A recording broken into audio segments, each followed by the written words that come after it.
Yeah! Squad up! Hey, you know you on Notification Squad. Yeah. Alright, we gonna have some guests next week. I forgot to tell y'all, we gonna have some guests next week, man. I forgot to tell y'all that. Who we got? So anyway, I'll tell you. I know. Yoga fire! We'll tease it as it get closer. You know what I'm saying? Duke Manny Weather! Duke in the house. What's up, Duke? Hey, go support that generation next, man. You see them interviews from them high schoolers, baby? Go support that, man. Go out there and support that, man. I see you, boy. I see Support you, that. man. I got some dogs. Already been on there. I got some dogs lined up. Two dogs that hit me up. I got some baby. Mississippi, number 5th running back in the nation, boss. 2,000 yards as a sophomore, baby. Oh, man. And see, I know you've been excited about that, man. You giving back. That's what you always wanted to do, big dog. Yeah, man. It's time. Yeah, it's time, bro. Give back, bro. That's, you know. And it's more than giving back. You giving those guys all kind of opportunities, interviewing experiences. A voice. Yeah, a voice. You giving them exposure. Good job, bro. Voice for the voiceless, man. That's what I'm talking about. Yeah, man. That boy big. That's real, dog. And then, listen, I know how some people are. They go look at your channel and say, what this got to do with the Cowboys? Listen. Who cares? Who cares? It's a sports channel. And if you're a sports person, watch it. Period. You feel me? Because it says Big Game James. It don't say Dallas Cowboys. Amen, bro. And like we say Cowboys, sports. Like Law Nation Sports, you can morph it anything you want to. And if you follow of Big Game James, you're a follower of Law Nation, you're a follower of Boston Cowboys and OC, you're going to follow whatever we're doing because it's only going to be positive and bring enlightenment. Ha! Ha! Woo, man. Hey, also, guys, I just want to say this, man. Great job this weekend, fellas. Oh, great job. You was the damn point guard. People was talking about point guards. You was like Jason Kidd, worked in with Isaiah Thomas, all kind of stuff throwing up. I was definitely dunking. So was Hosty, but I was catching 2 hands backwards. They was catching regular guns, but I was catching them backwards. So. Hey, I re-listened to that show, bro. The predictions that everybody was making, I guarantee ESPN couldn't do what we was doing. We was saying every one of those picks before they happened, bro. Every one of them. So. You know, we can really go through our mock drafts in the past, boss and Law, and we can really show them like I ain't bragging, but mine was like 4 out of 9 for real. Love you. Right. Hey, shout out to Chris Flores, man. He says best Cowboy show. Oh man. Appreciate that, dog. Appreciate that, big homie. Appreciate you. I had to give him that. We have fun over here. Yeah, right there. You know. Yeah, man, we killed them numbers this weekend. Everybody, man, the numbers was dumb. They walk around said ESPN who? What? Who? Man, let's go, man. Let's go, man. Good draft. Everybody feeling good. Ain't nobody mad. Watch it drop it. Watch it drop. Watch it drop. I just wanna run it up. Can we check or something? I've been really in the field. Can I show you something? Yeah. I've been really in the field. Lately, I just wanna run it up. Don't need no deals, I make the deal. Have a ticket to a meal. I make the deal. Wanna run it up. Yeah. Kinda check or something. Lately, I just wanna run it up. Count that too, count it up. Count it up. Lately, I just wanna run it up. Need them ones, I need them fives. Need them tens, I need that change. To the safe, got blues inside. Greens and pinks, it's all the same. I still sit and roll my chains. Oh, fake news? When the beat over with. Okay, I got you. Alright, let me turn this beat back up, though. Yeah, I'm with Jay, yeah, I'm with Chuck and now. Still the same, now switching sides, now it's about loyalty. You switch sides off for the bag, and that's worth more to me. I mix Nike with designer, I experiment. You just rock what's on the shelf, and I'm not feeling it. Search for the one, but baby girl, it's nothing real as this. Can't trust a soul, I keep a hammer, call it too legit.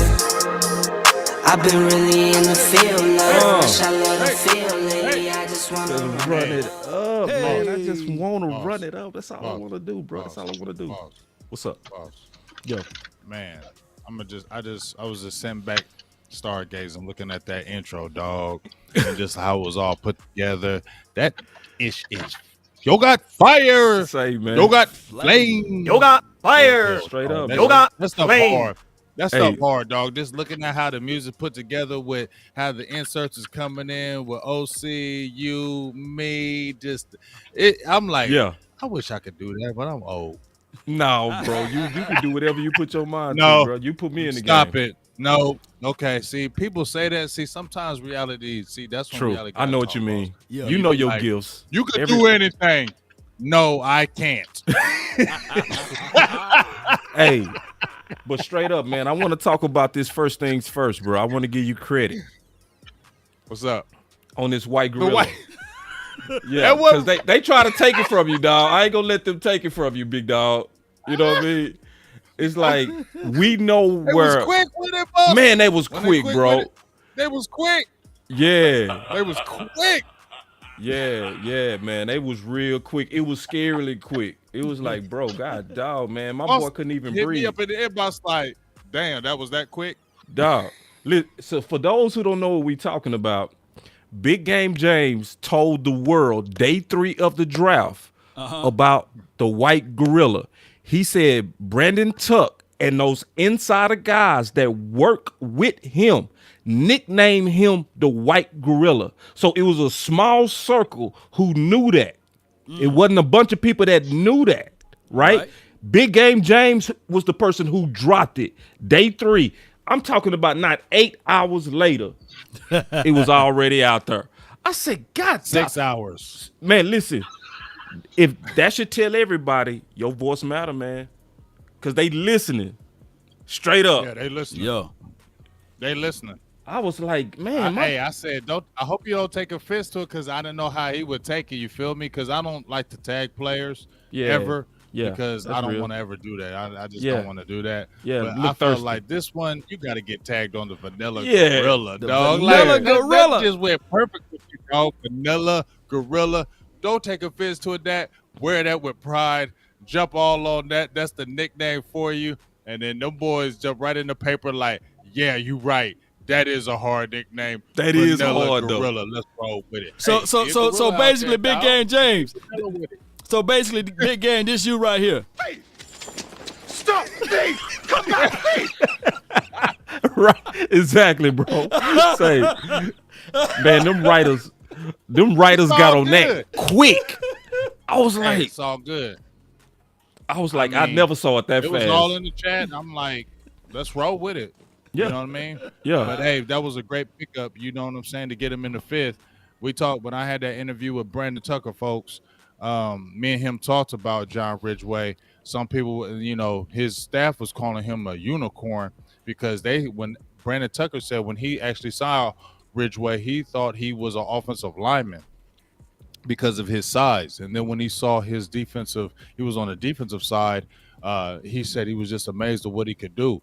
And then, you know, me and him were talking about it, and I was saying that, you know, I was thinking that he was going to drop, you know, in the draft. And it was funny, like I was saying, maybe 4th or 5th round where the Cowboys could get him if they were to get him.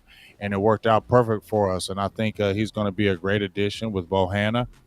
Dallas finally has 2 0-1 tech guys that they can honestly say that are true 0-1 techs. And it's been a long time since that's happened. And I think we should be at least happy about that. And he seems to have the attitude to where he's wearing it with pride, to where he wants to show that, you know, he wants to hold the line for his defense. And Bohanna's the same way. So we can get both of those guys to do that, man. It's going to be exciting to see. Yeah, man. And shout out to your work, man. When you built your network with Brandon Tuck and a good relationship to where he giving you access to that type of stuff, you know, and it really shows that if people like you wanted it, they should be able to work in the media if you wanted that. Right. Because the reason being because Big Game James clearly builds his own networks, and so does Law, so does the OC, and so do myself. But I got to give you credit, Big. I think you're one of the best in the game. at being able to just build these relationships with these players, build relationships with media people, and all that kind of stuff. What would happen if you had backing? Not saying you want that. I'm just keeping it real. You know what I mean? Right. So just I feel seeing you. the type of access you're able to get because of your hustle and your passion for the Cowboys, it just says everything. But you know what? Here's the thing, and I appreciate everything you say, but when we was talking about off air, there's different things that happen for you, and there's different things that may you want on the inside. And me and you talked about that high school thing. That was always a passion of mine. Yeah. The Cowboys thing is because I love the team, but that high school thing has always been a passion of mine. So when you just talk about that backing, I feel like it's going to come, but maybe it comes in not way of the Cowboys, but it comes in a way that, my passion on the offside of wanting to do, because, at the end of the day, before these guys were NFL athletes, they were college players. Before they were college players, they were high school athletes and youth football. And that's where a lot of it starts. And we want to open those doors because who knows? When some of these kids we interview now, freshman, sophomore, we could be talking about them 4 or 5 years later, possibly getting drafted. And that's a beautiful thing that we can see and map out their careers and their lives, very in front of us. And that's what I want to bring to the forefront and give every opportunity to them. So the backing could come in that route. And if it comes in that route, I'll be much more appreciative because I want to get back to these kids.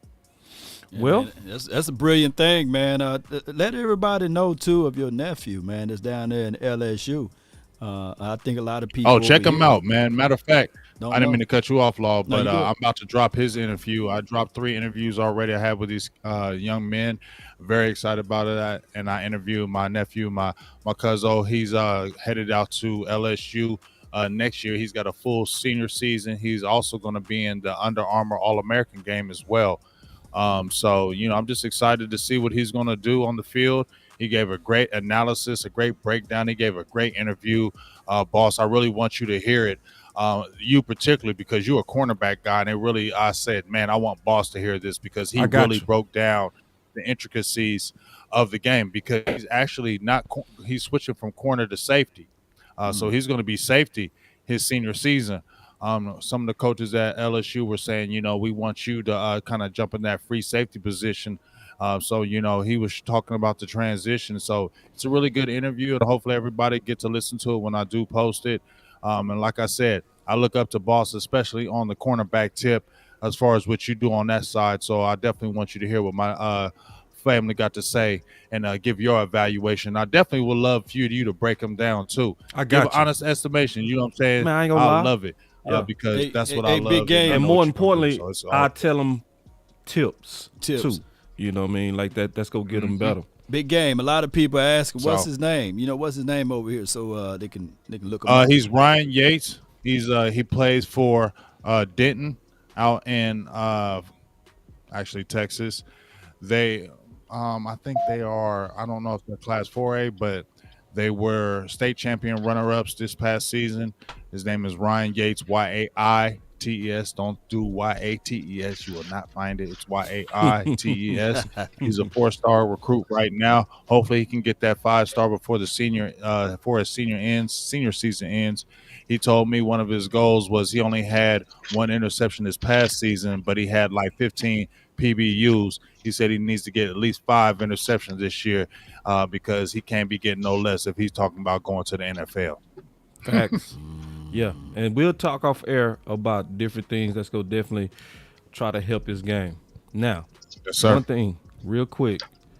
Law, you was talking about something about fake news. What's going on? Well, no, it was just basically I was hearing that RG3, talking about coming to play for the Cowboys and everything. And it was just it was just from what I heard through the grapevine. I didn't get a chance to read into it, but come on, man, let's be real. It's all fake news. It's phony stuff. It didn't happen. Yeah. So yeah, he playing games, man. We ain't got no time for that. Yeah. So I tell you what. It's Mr. Nasty time.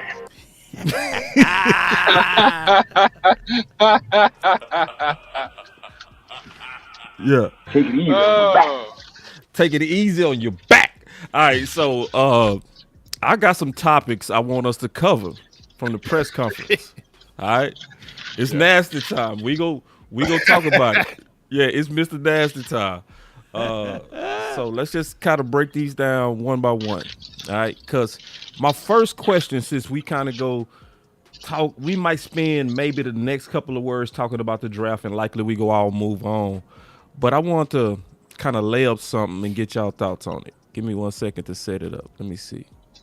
Yeah, here it is. 223. I should have had it set up before I started that intro. But anyway. That's okay. What we always say, or what you always say, big dog. Man, dog, we building the plane while it's in the air. That's all Hey, we do. you got to be able to roll with it, big dog. And while we doing this, shout out to Keystone, who did an excellent job day 2 and day 3. He came with the thunder. Like we know Keystone come with picks that players that don't nobody know. Like he have Division III players. Don't nobody know. Ain't nobody ever heard of him in their entire life. He'd be like, watch out for this dude. He might get drafted. He'd be real. Hey, shout out to him on Darren Bland. Yeah. He basically called that pick. He did. And he had a lot of these undrafted free agents that he was talking about have on the radar. So shout out to him. I'm going to keep it real. As soon as he starts posting stuff on Facebook, he's one person I listen to. I don't listen to a lot of people or look at a lot of people what they say about players. But when he posts them, I'm like, okay, you know what? I'm going to keep my eye on him because he really devils into it. So 100% shout out to what he did coming in on that, day 3. It was awesome. And one more thing before we move on to the topics about Keystone that I want to give him special praise on. Did anybody notice that he was doing it with no notes? He was just sitting back in a chair with the birds chirping, no notes, with over 400. And you was throwing them in his face. Yeah. And he was like, what about that, Keystone? And he was that man didn't have no notes. He put on fire. He put him on blast. I'm like, oh wow. Yeah, okay. yeah. I mean, because I know he could handle it. Outside chilling, you just. What about him, Keystone? And he aced it every time. Blah, blah, blah, blah, blah, blah. What about the corner from Preview? That's the third round guy. Oh yeah, Weenie Wing Dookie Doo. I'll be like, God dog, that dude knew that. Yep. Anyway, so man, he was telling us about Marquise Bell and all of those boys. Yeah. Before we even got a chance to really officially sign them. So shout out to Key, man, and he also told me about Story Jackson. So. I mean, this dude is a novelist out there, man, with his acumen and his knowledge of the game. So shout out to him, man. And a lot of people on my end was asking, like, dog, what's his YouTube handle? Where he at? Yeah. You know, so they looking for keys. They looking for keys around here, man. All right, so this is where you can find him. Keys open doors. Yeah. Oh, yeah, that's a good one. Your keys open doors. I like that. See, boy, you cold with them names, big Cold dog. I know. I am cold. I am cold. You cold. I am OC, cold with that. we ain't heard from you at all, bro. You know we been going. Man. He been chilling. No, man, it's good, man. Driving back there, OC, he got the great. Look at that. LL Cool J. Look, the only man, who do you love, baby? Who do you love? So My look, brother. here it is, man. Hey, here's what I think, man. That's just, the only thing I got to say about the draft is this. A lot of people recognize what the Cowboys did in this draft, and it's what I love, okay? And it's what I talk about all the time in one way or the other every time we get on a show. It's fundamentals. This was a fundamentally sound draft for the Cowboys. And you know what? Fundamentals win championships. It's not necessarily the flash and all the glamour and the glitz, but they were just so fundamentally sound, just so solid with every pick they made, just solid fundamental drafting, and it's going to pay dividends for the Cowboys, I believe, this year. Man, No doubt. So- man. No doubt. it's nasty time. So I think I want to start from the top rope. I'm going to start from the top rope. Did we make some mistakes in the first round? Because I want us on the final word to answer the big questions that's out there. I'm hearing talks of Lindenbaum. I'm hearing talks of obviously Jermaine Johnson. Let's talk about that. I want to start it with the press conference. I want to hear what Jerry Jones got to say. Then let's take this around the circle. Here we go. All right.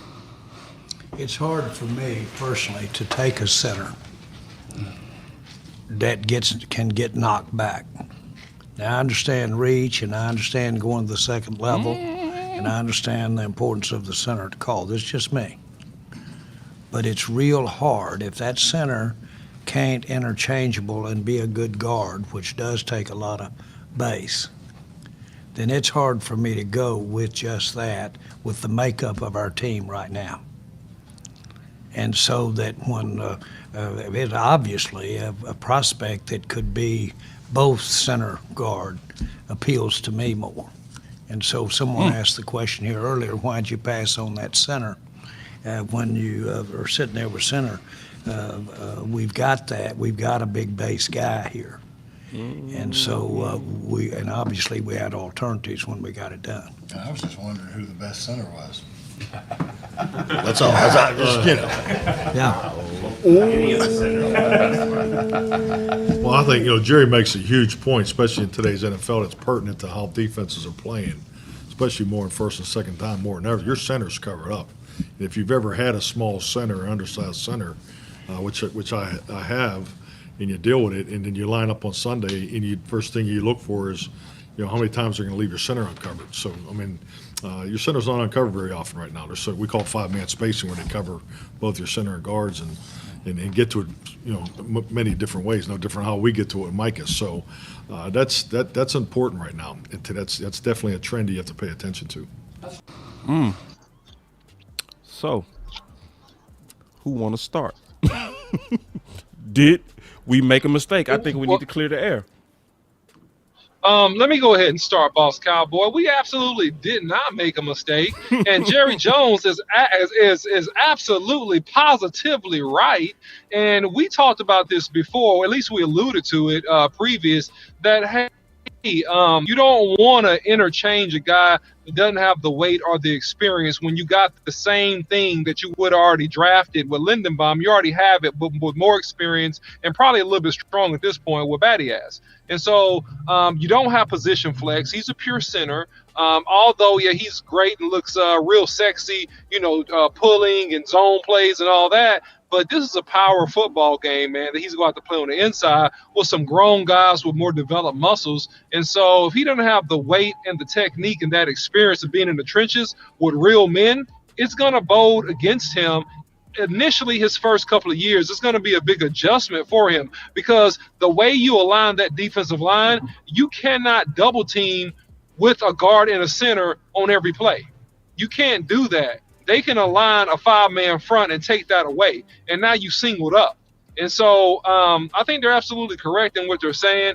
I like Badias to come back and have a good year, get stronger, and clean up a lot of the things that caused him to have errors in the beginning part of the season, which he played better to me on the back half of the season. So, no, I think at least this year, right now, we're good with Badias right there. Well, let me ask you this, though, the OC. He did mention that we already got somebody with a strong base, and he alluded that they can play guard and center. So who is he talking about? Is he talking about Conor Mcgovern, dare I say, or is he talking about Matt Farniok?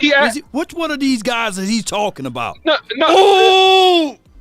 He's absolutely talking about, in my opinion, he could be talking about both because that's a great point you bring up, Law. But to me, he's absolutely talking about Conor McGovern because Conor McGovern is really was and a guy that played, guard for the Cowboys. So they maybe have a competition there, alluding for point. Law. I was gonna save that, Law, but you pulled it out of me, Law. Get over here. That was actually Law was the one who had that idea to be all the way. You know what I'm saying? Law was the one who put that out there, which I love. Yes. Right. And that's a good question, Law. Was he talking about Conor McGovern, who played center / guard, or we also know Matt Farniok? Now, the one thing about what they was doing is they was really heavily in that press conference praising and worshiping Matt Farniok. They were. Yeah. They like him, man, and he's done some good things. And, he's a guy that has position flex. So, we don't know all the details, nor will we. We just reading the tea leaves right now. But when we get into early training camp, we'll probably see if they like him as much as we think, him get additional reps. We did see him get in the Eagles game, if you guys remember that. Yeah, I remember. We did see him get for several plays, and he did a great job. He actually did a great job. Great job. With the small segment of plays, we've seen him play, he has done a great job. Mm-hmm. No doubt. Well, first of all, unless one of you guys has something, did any one of you guys have anything? All I'm gonna say is this: with Conor McGovern, I think he's just on the outs. Like I said, I talked to you, boss. I sent that message when I talked to his father. Yep. He said, he mentioned Joe Philbin twice in that conversation, saying that McGovern wasn't his guy, and it looks like that's going to be the way. If you look at how Philbin's come in, he brought in Terrence Steele, he's brought in Biadasz, and then he's brought in Matt Farinaut, and then he's brought in Bell. Josh Ball, and then you have Tyler Smith, and then now you have the Matt. I can't remember his last name, but they're all his draft picks. So it looks like Conor McGovern to me is on the outside looking in, which is frustrating because y'all last year y'all kept him from getting picks, right? Yep. Y'all kept him from getting traded. There were people trying to poke for Conor McGovern and look for him, and y'all said no. So if y'all do that, but y'all don't have a position for him this year, and his position, like you said, his dad told me he played center his whole life. That was his position, was center, nothing else. Then he went to right guard, nothing else. Never touched left guard. And so that's why I get frustrated with this with Joe Philbin, because you haven't shown any development since you've been there as an offensive line coach. Who have you really developed? Terrence Steele really worked with Duke Mayweather and got better. But where can we say Joe Philbin has just done a great job? People gave him a great pat on the back because of 2020, because he moved Zach Martin over to tackle. Right. Zach Martin played tackle in college. I'm not giving him them props. I haven't seen the development from this offensive line. And to throw Conor McGovern away because you have your guys that you like, I think is a travesty in my opinion. Because he's never been given a chance at all. Yeah. You know what I'm saying? He missed his whole rookie year. When he played right guard, when Zach Martin went out, he had a very admirable year. Go look at his stats. And when he went to left guard, his father told me he never played left guard in his entire life, ever, in his entire life. So you never played left guard in your entire life, and they throw you in, and you're going against Chris Jones from Kansas City. Okay, and then you play in five starts. You only give up one sack. And they was hard opponents. You never played. You give up one sack.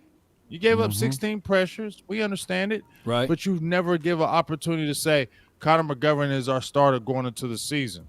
So he's flexing and trying to do what he can, but you're not giving him a chance. And I just get kind of tired of how they're talking about these draft picks that they draft. That was a premium pick at the third round. You picked him in the third round. That was a premium pick. But you're just going to throw him away just like that because you got some guys that you like that we don't even know nothing about at all. I can give Matt Farinaut. He did look good in that Philly game. You know what I'm saying? But to throw Conor McGovern away because he's not your guy, that's a travesty. Well, go ahead, Law. No, well, outside of the interior aspect of it, we got three guys that we can't wait to see now. Especially at tackle. Josh Ball, you can't forget about him. Excuse me, you went and drafted Max Relico. I receive his name. So he's going to play tackle, right? And from what I was listening in, and I can't wait to see the OC talk about him again, was Tyler Smith. He's going to be positioned to play at guard. So we're going to be sitting there looking, okay, what's going to happen now? And from my understanding, what Tyler Smith needs is Duke Manny, to really coach him up if you guys are really not all in on Joe Philbin as it relates to developing. Because I was listening to the video, man. Shout out to you guys. We're talking about the elbow. Got to keep it inside. He kind of keep his hands too high. Got to drop him just a little bit. He got to be the aggressive tack. And then on top of that, for everybody that's listening, his fouls and his penalties and his flags were more so on his arms being wild and over aggressively. It's not the fact that he's getting beat like Connor Williams, right? So, say, I know you're driving, fam, but can you give me some more assessment, because I like to hear your thoughts when I have a clear mind now versus the first day when we drafted Tyler Smith. Can you give me some input on Tyler Smith and Matt Relico? I think that's how you say that name. Walezeco. Or let's go. He looked froze, man. That's froze. He froze. Yeah, that's froze, bro. I know that froze look. He froze. Yeah. He froze. Yep. He'll be back. He froze. We'll pick that up when he come back in. That's froze. Why do you always get him on them looks? He always got the crazy looks when he froze, bro. I do it. Don't he? I do it. But he do. Man. I do it. Have the craziest looks when he froze, bro. All right, but he gonna be back. He gonna come back at any moment. Frozen in space, man. Play that again. I was spitting too high at him. Yeah, you laid it up. All he had to do was you laid it up. I was ready for him to bounce a little bit and then go you laid it up. Bounce a little bit. Now you.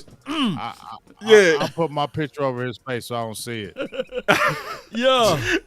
Hey, I tell you what though, I cover for him while he out. So let me say this, so we can stick to the question. Offensive lineman. So this is the deal. Lineman. I got you though. Come on, boss, offensive lineman. Well, you know I ain't the offensive lineman, but I'm gonna answer this question on Tyler Lindenbaum, because a lot of fans. You said Tyler Smith. No, I'm talking about Tyler Lindenbaum from the press conference where Jerry was saying that from his point of view, he didn't want a center that was go get pushed. Right. Now, I know a lot of fans are looking at Jerry like, shut up. Right. But I know Jerry telling the truth. The way that I know it, because I also wrote it in the Boss Cowboy Guide. Because he purchased one. I said Tyler Lindenbaum is getting a lot of hype in the 2022 NFL draft. Yep. And rightfully so, because you can see that he's a great finisher. Lindenbaum is very solid in pass protection, his quickness, and he gets a good push at the point of attack. If there's any knock on him, it is the fact that he was the occasional liability when it comes to bull rushes and power. So now I've never talked to Jerry Jones, obviously, but how are we seeing and saying the same thing? So to answer the question for the fans who might be concerned, right? Did we make the wrong pick? I say we absolutely did not. No, indeed. Right. No, because here's the thing.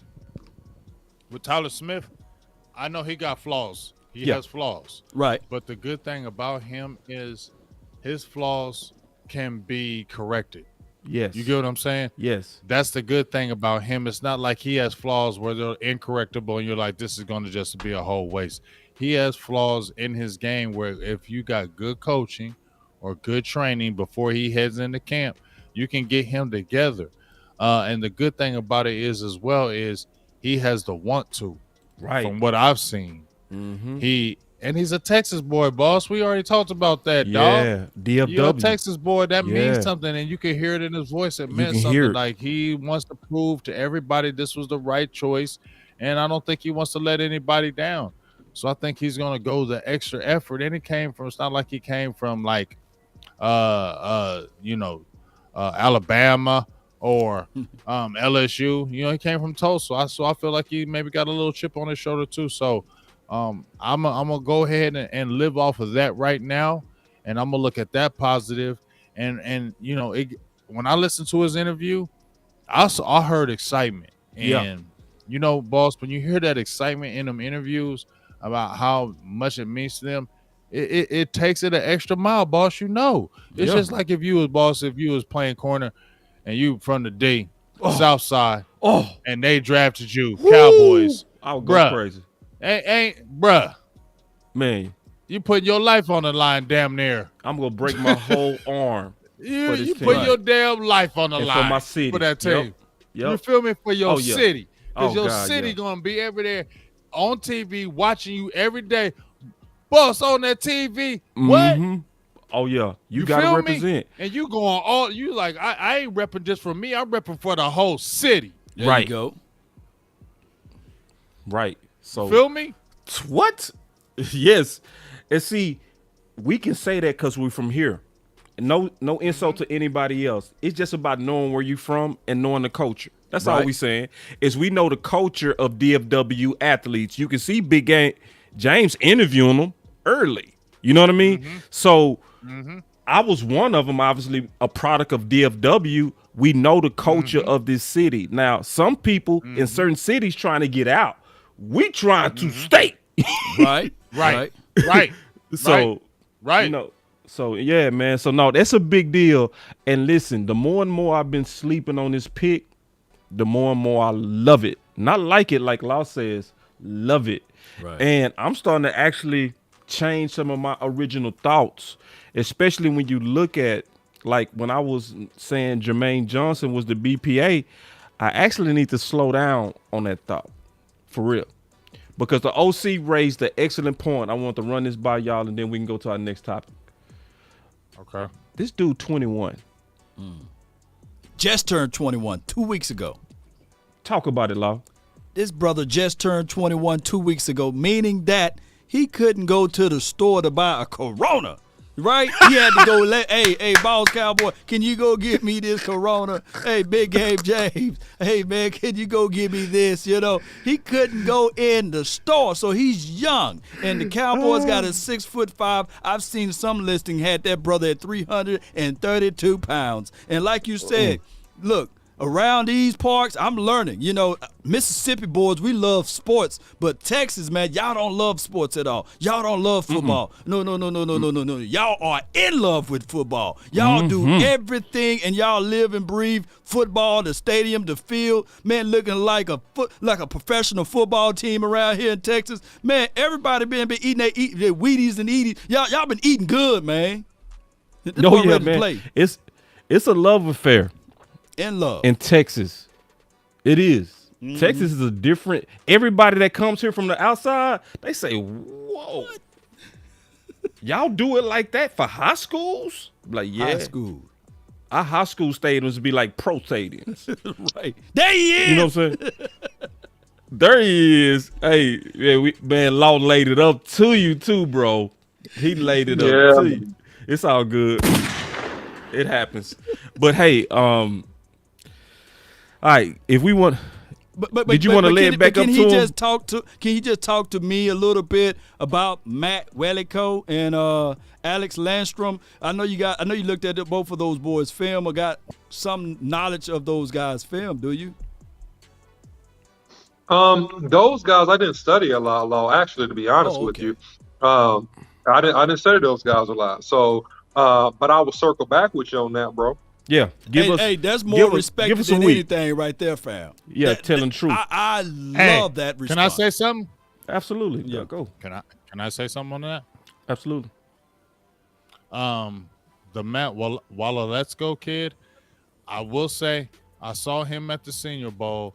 He was one kid when I posted all my players to keep an eye on. I could not remember his name. This is on God. I could not remember his name because I remember him standing next to the guard, and I think it was Andrew Stuber from Michigan. He was like a left or right guard. He was standing next to him, and the one thing I noticed, I was like, how tall he was. And he played pretty good, you know, in the game. And, you know, they were rotating in and I was like, what is this dude's name? I remember trying to ask. So once his name popped up, remember, boss, when he got picked, and I was like, man, that's the dude I was thinking from the Super Bowl. I couldn't remember his name. Yeah. That was the dude. So, you know, I'm excited about that because, you know, you look at where they picked him. And yes, everybody tried to make fun of his legs and things of that nature. Yes, he probably got to get stronger. But that length does come in handy. Yes. And, you know. And he played bigger. You could say Cowboys got 2 developmental players. But we can also say when I look at read the scouting reports on them, not just on myself, the 2 things that I heard, OC, Law, Boss Cowboys, was nasty. Yeah. And that's what I'm saying.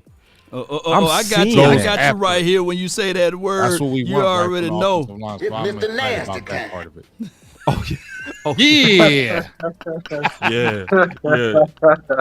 Yeah. Let me hit Mr. my version Nasty. too. Here go mine. Oh, Mr. Nasty. Man, Hey, he's because that was skinny this strong. draft. That's the best part. That was this draft, man. It was straight up. Oh, Mr. Nasty. We got us some nasty boys out there, man. Take it easy on my back. Take it Straight easy. up. Ooh-wee, man.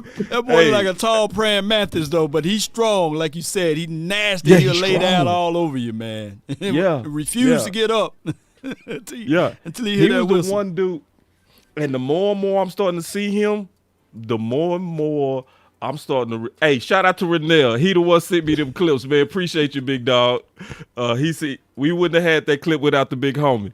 But I want to go into another thing that's gonna kind of bridge into tackles as well as. Now I'm gonna let it play, and we gonna just have to listen to it all. right. But we really at the final word. Okay, before we transition, what's y'all final word on Tyler? Did we get it absolutely right, or did we get it partially right? Oh my gosh. I mean, I'm a defensive guy through and through. I love defense, but if we're gonna get back to being like the number one top defensive, what have you, it starts with the running game. So it starts with a little offense, believe it or not. So with that being said, Tyler Smith, although he play on the offensive side of the coin, we got it right because he's gonna help the defense. No, he didn't say that, Law. No, he didn't. He didn't say that, Law. See, you trying to be Law sneaky. made it real pretty. He said. Law he made said, it real did he pretty. get it halfway right, or did they get it absolutely right? Answer the question, Law. Little big AJ. What's the truth? I can't handle the truth, man. You know I wanted defense. Now but answer look, the damn question. look, leave me alone. You know what I'm saying? Just look, leave me alone. Answer the question. Wrong. No, Evidence that answer something it. does exist does not mean that you have evidence that something doesn't exist. Come on, man. But I'm saying, all right, so we got it partially No. right. You know. Yeah, answer the question. What was the question? Okay, Repeat thank the you. point. There you Repeat go. this part for boy. Repeat Did the we question, get boss. it right with Tyler, or we gonna look back and be like, man, we got it right, We got it or did right. we get it partially Did we right? right? We got it right. We got it right. All right. So we Now, got it Big right. I'm AJ, answering you this like question. that? You want a cookie? Yep. Ah. Yep. Wrong.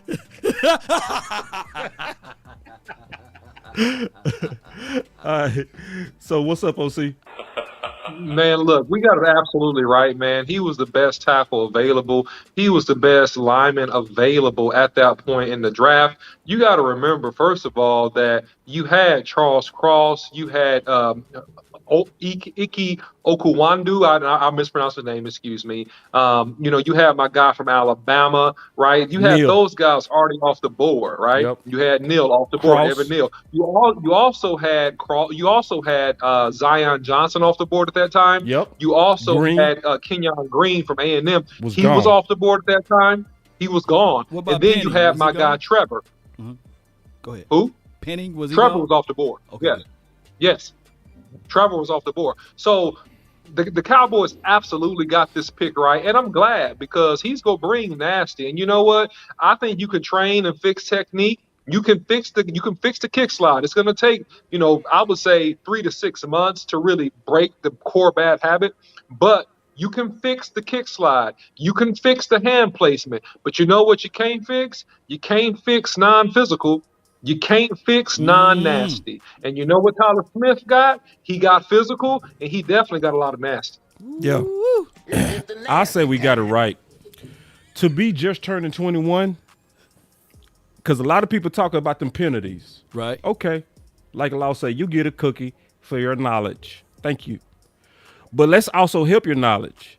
Did you know that he had the highest blocking grade ever in the ACC? Can you repeat That's that one more run time? blocking, boss cowboy. Can you Run blocking. Can you repeat that one more time? Run blocking. The highest run blocking ever. And he wasn't even 21. What you say, Law? He couldn't even purchase a Corona. Yeah, the communion cup, the airplane bottles. He couldn't even give you those, Yeah. And my boy, I love Weed say, OC, I give you so much props on Tyler Smith. Because, man, you was getting your head handed to you day one, man. Everybody was kind of in shock. We was in shock. And the OC was calming everybody down. He was the one that was everybody chill, you know what I mean? And you was right. And the more and more I sleep on it, the more and more I look at it, the more I especially when you said he just turned 21, I was like, ooh, that's T. Smith all over again, low key.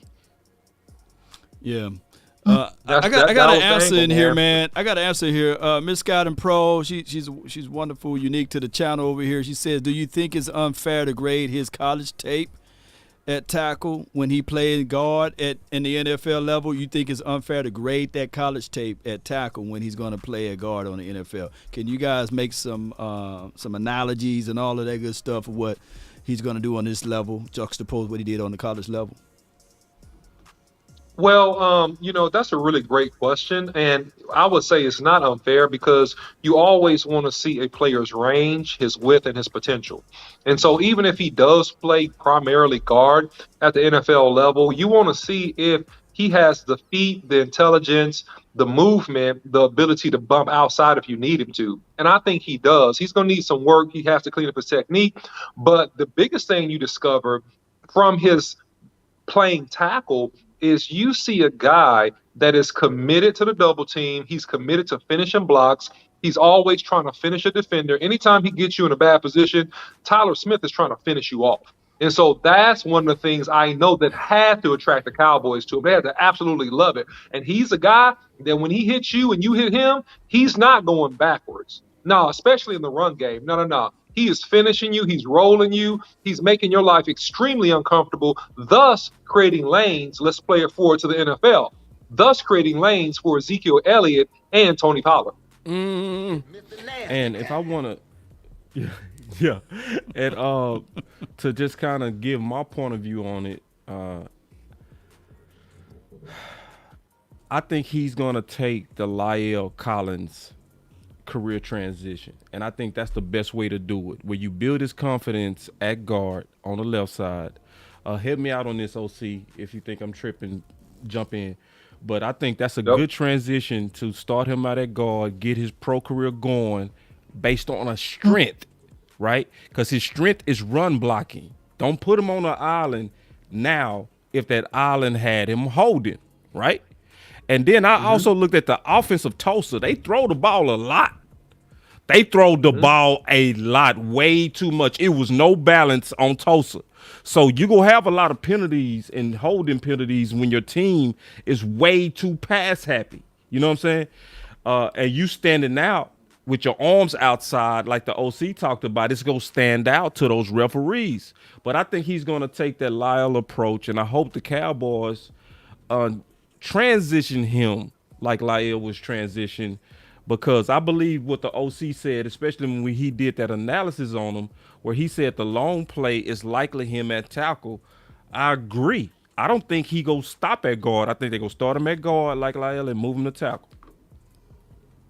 Well, let me jump in and say a couple things. You got the best of both worlds in this situation, right? You got a young, strong guy that you still have Tyron Smith on this team. So he's going to learn from Tyron Smith.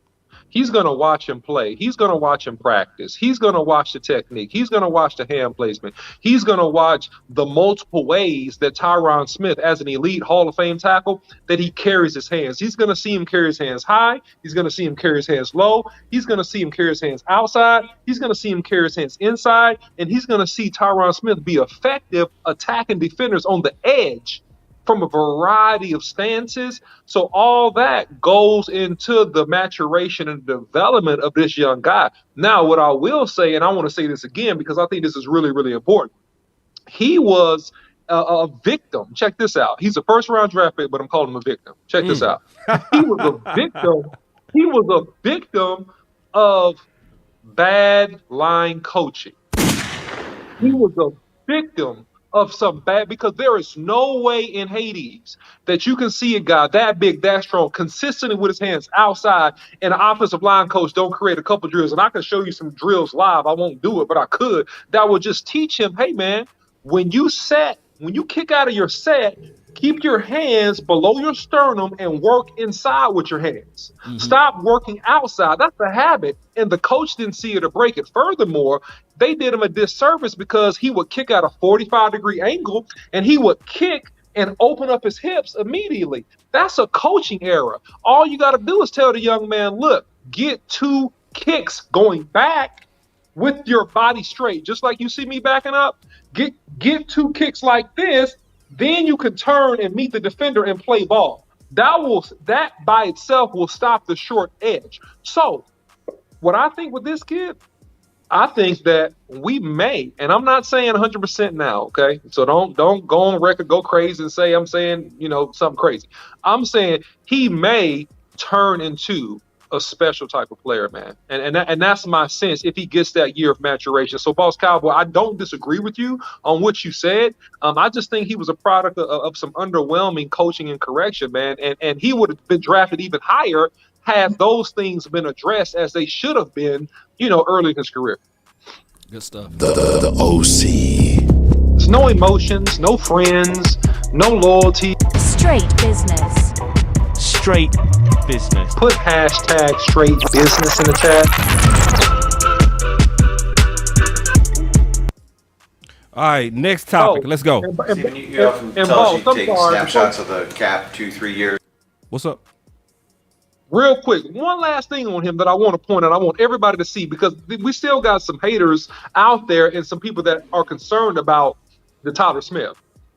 We can look at all of his bad technique, Law, Big, Boss Cowboy. We can look at him missing with his hands, and we still rarely see the man get beat. Right. That's good. Great observation for the nation. With all his bad technique, his hands, his feet, you can talk about all that. But yet and still, the man rarely got beat. Yeah. So just imagine. Just imagine him with good technique. Go ahead. Good stuff, man. Hold on real quick. Yeah, that's what you did to that point. Whoever was hating on him, that's what they doing right now, big dog.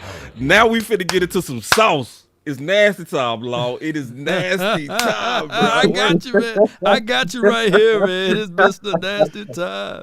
It's Mr. Nasty Time. Ooh. Hey, it's gonna get nasty on this next subject. We might not even be able to move on.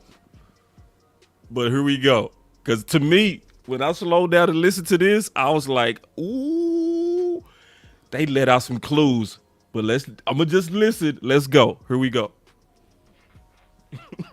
Steven, you often tell us you take snapshots of the cap 2-3 years down the road and things like that. When you look at having the picks you had today, does that play a part in that? Because you know what's coming salary cap wise with the big money guys you have, and then what you may have with Trayvon and Micah and CD? It's always on your mind. I mean, that's why we do take snapshots 2 and 3 years out. It's not just who's going to be here for this year. It's, you can project out a little bit and know there's going to be some holes 2 years from now and 3 years from now.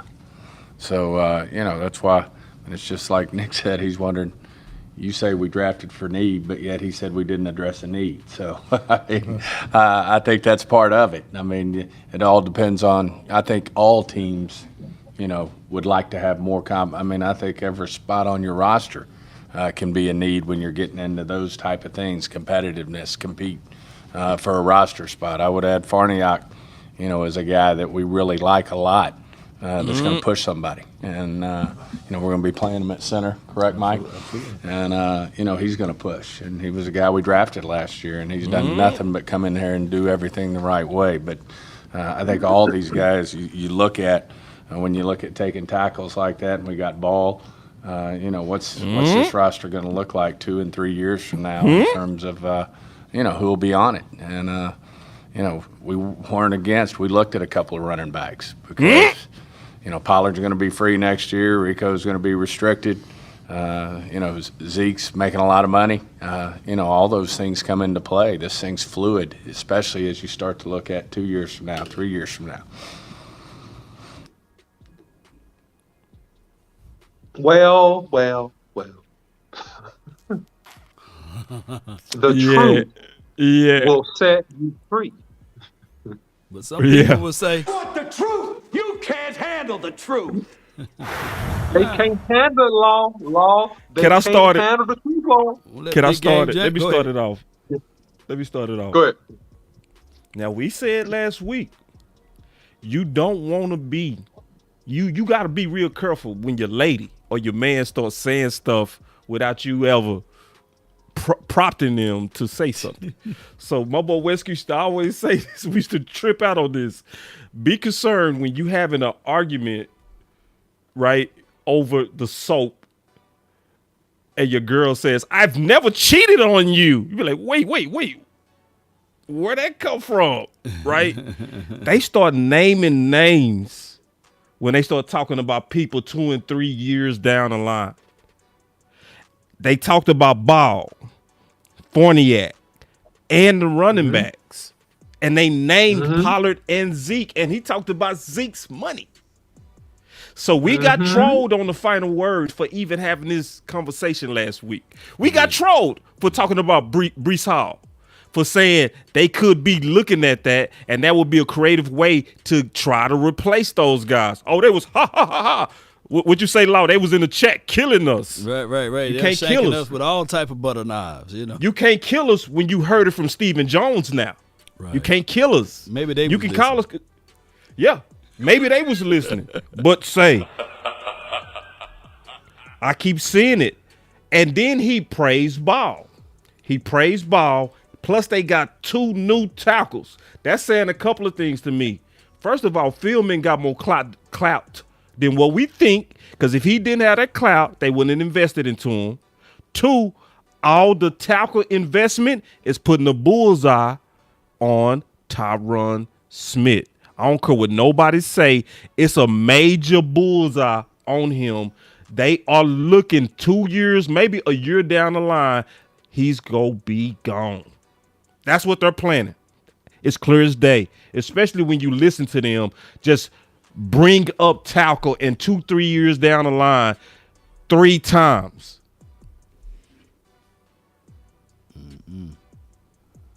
Big game. What you got on that, man? Yeah. Well, I mean, this is not nothing new to me. I said on my Twitter that Trevor Diggs, Micah Parsons, get ready, because after y'all got 13 sacks and 11 interceptions, and Trevor Diggs is right around the corner. Didn't I say that, Law? Yep. I said they ain't gonna say nothing to you this year about you giving up 900 some yards. But when you go to them negotiations, you give up 900 some yards again. Guess what? They be like, well, you're a beast, but you gave up 1,000 yards. I don't know. That's 2 years in a row. And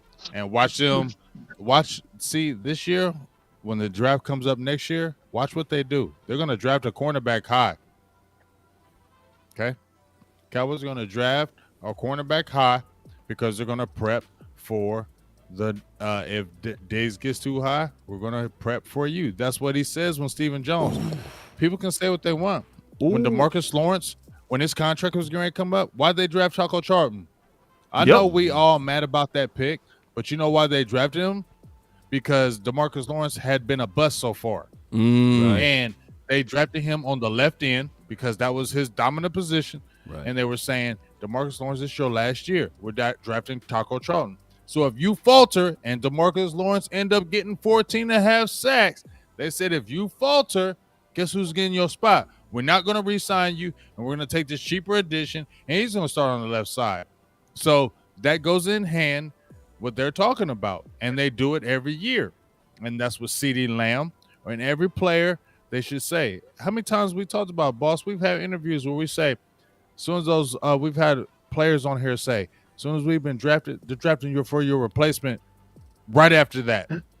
So this isn't that new. And so Stephen Jones is the cheap side. So he's always going to try to get a rookie that costs less than a top dollar player.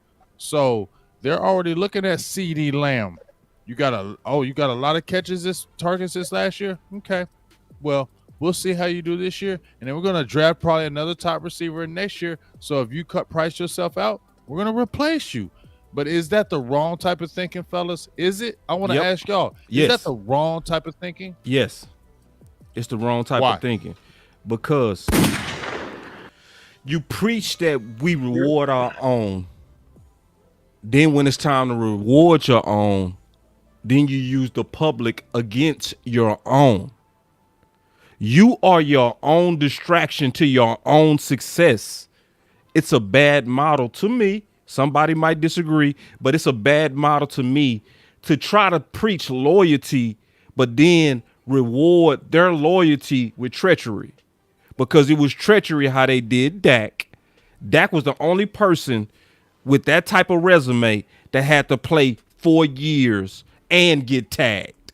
That was crazy to treat a guy like that was a model athlete like Dak was. So, yeah, it's crazy to watch a guy get 11 interceptions and then scheme a plan, in my opinion, Big, to try to devalue the greatness that you know you see. Just me. Let me interject right quick on that topic, though. I truly believe that that's just the cost of doing business. It's just that Stephen Jones speaking it. That's the natural flow. You think Ryan Tannehill wanted to say, yeah, man, Malik, whatever, Willis, I'll teach you to take my job? No. I'm fighting for this role. I'm getting paid money to play in this role. And that's a whole nother team, but they going through the same situation. And no, he's telling the truth, but everybody wants somebody to lie to kick it. They wanted him to literally say the PC role and say, yes, Malik, you come on in, I'll show you the ropes. No, it's equivalent to somebody saying, hey, when it's time for you to get some lessons with your wife, you don't say, hey, can you teach me? Can you show me? No. There's some things in business, there's some things in life that you have to learn and figure out on your own. And for a role of a quarterback, that's a role that other quarterbacks got to figure out on their own. And as far as what Stephen Jones said, it's a con and it's a pro to it. And the pro to it is that, yeah, these boys need to know that nothing is comfortable. And if I'm the GM, if I'm the GM of the Dallas Cowboys, I would tell all of the coaches, hey, y'all know my job is to replace these players out here, right? And your job is to elevate and to teach these players to play. Now, you should be telling these players out there on the field, your job is to replace them if they can't pick up what I'm saying. You know what I'm saying? So that should be the mindset, because Jimmy, that's how he ruled with an iron fist. Now, Jimmy ruled with that iron fist. The asthma field is over there. And all of a sudden, football is becoming less and less because we got these guaranteed contracts and we got all of this hidden money in place. But football is becoming softer and softer.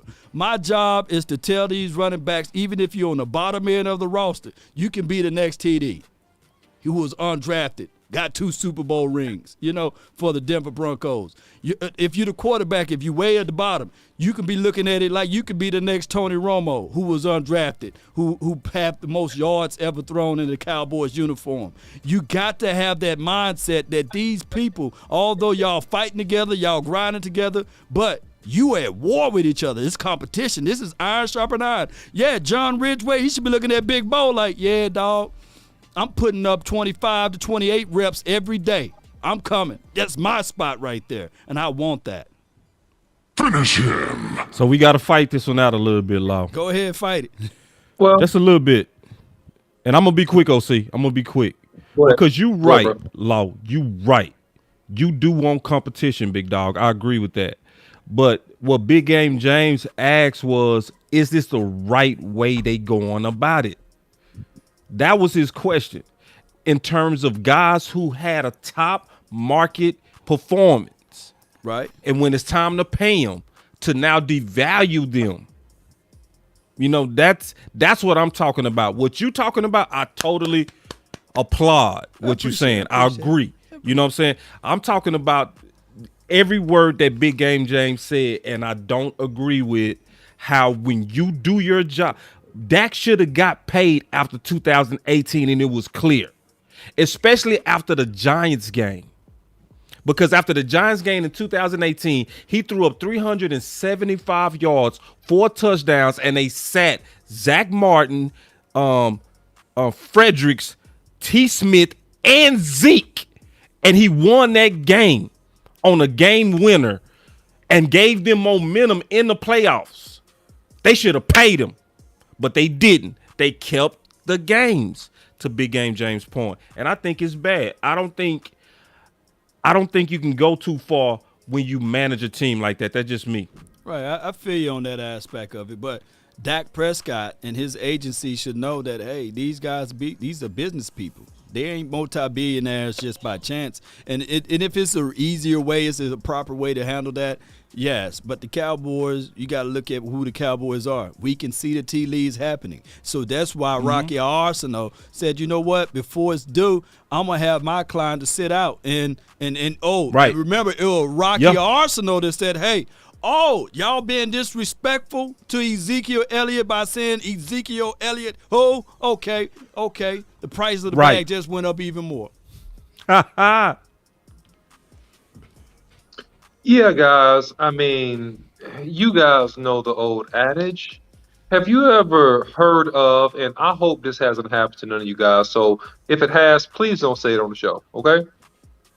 Your significant other comes home and she talks about another person at her job, like, oh yeah, Mike was a really cool guy. He's a nice guy. Then a couple days later, she said, like, yeah, Mike helped me into the car. I had, some stuff I had to carry home from work. Is Mike. So after that, you start to think you should if you're smart. I'm helping the audience now. Right. Who is Mike? Who in the world is Mike? You should start to have a little bit of concern. And that is exactly what the Joneses do to these players. And so what he did is tell them, we got Mike, we got Tyrone, we got Billy, and we're putting them in the building. And so what you got to do is stand up and recognize, okay, that this is a competition, okay? Yeah. Don't ever lose sight of the fact that this is a competition. I don't care how many friends you have. I don't care how many times y'all hang out. I don't care if y'all go buy the same Rolls Royce after your second contract. Don't forget, this is a competition. And I'll say this. When I was in college, I never, ever hosted a recruit. Never. And Boss Cowboy tell you this, never hosted a recruit. You know why? Because it was always a guy about my weight, about my height. He happened to play my same position. That wasn't a recruit. That was my replacement. So these guys are not just draft picks. These guys are your replacements. And if you don't realize that, shame on you. Now, as it relates to the business model, my final point is this. It is always good to keep everybody on their P's and Q's. It is always good to keep you on the P's and Q's and to make the environment competitive. However, it is an unwise business practice to throw away 80% for 20%. There you go.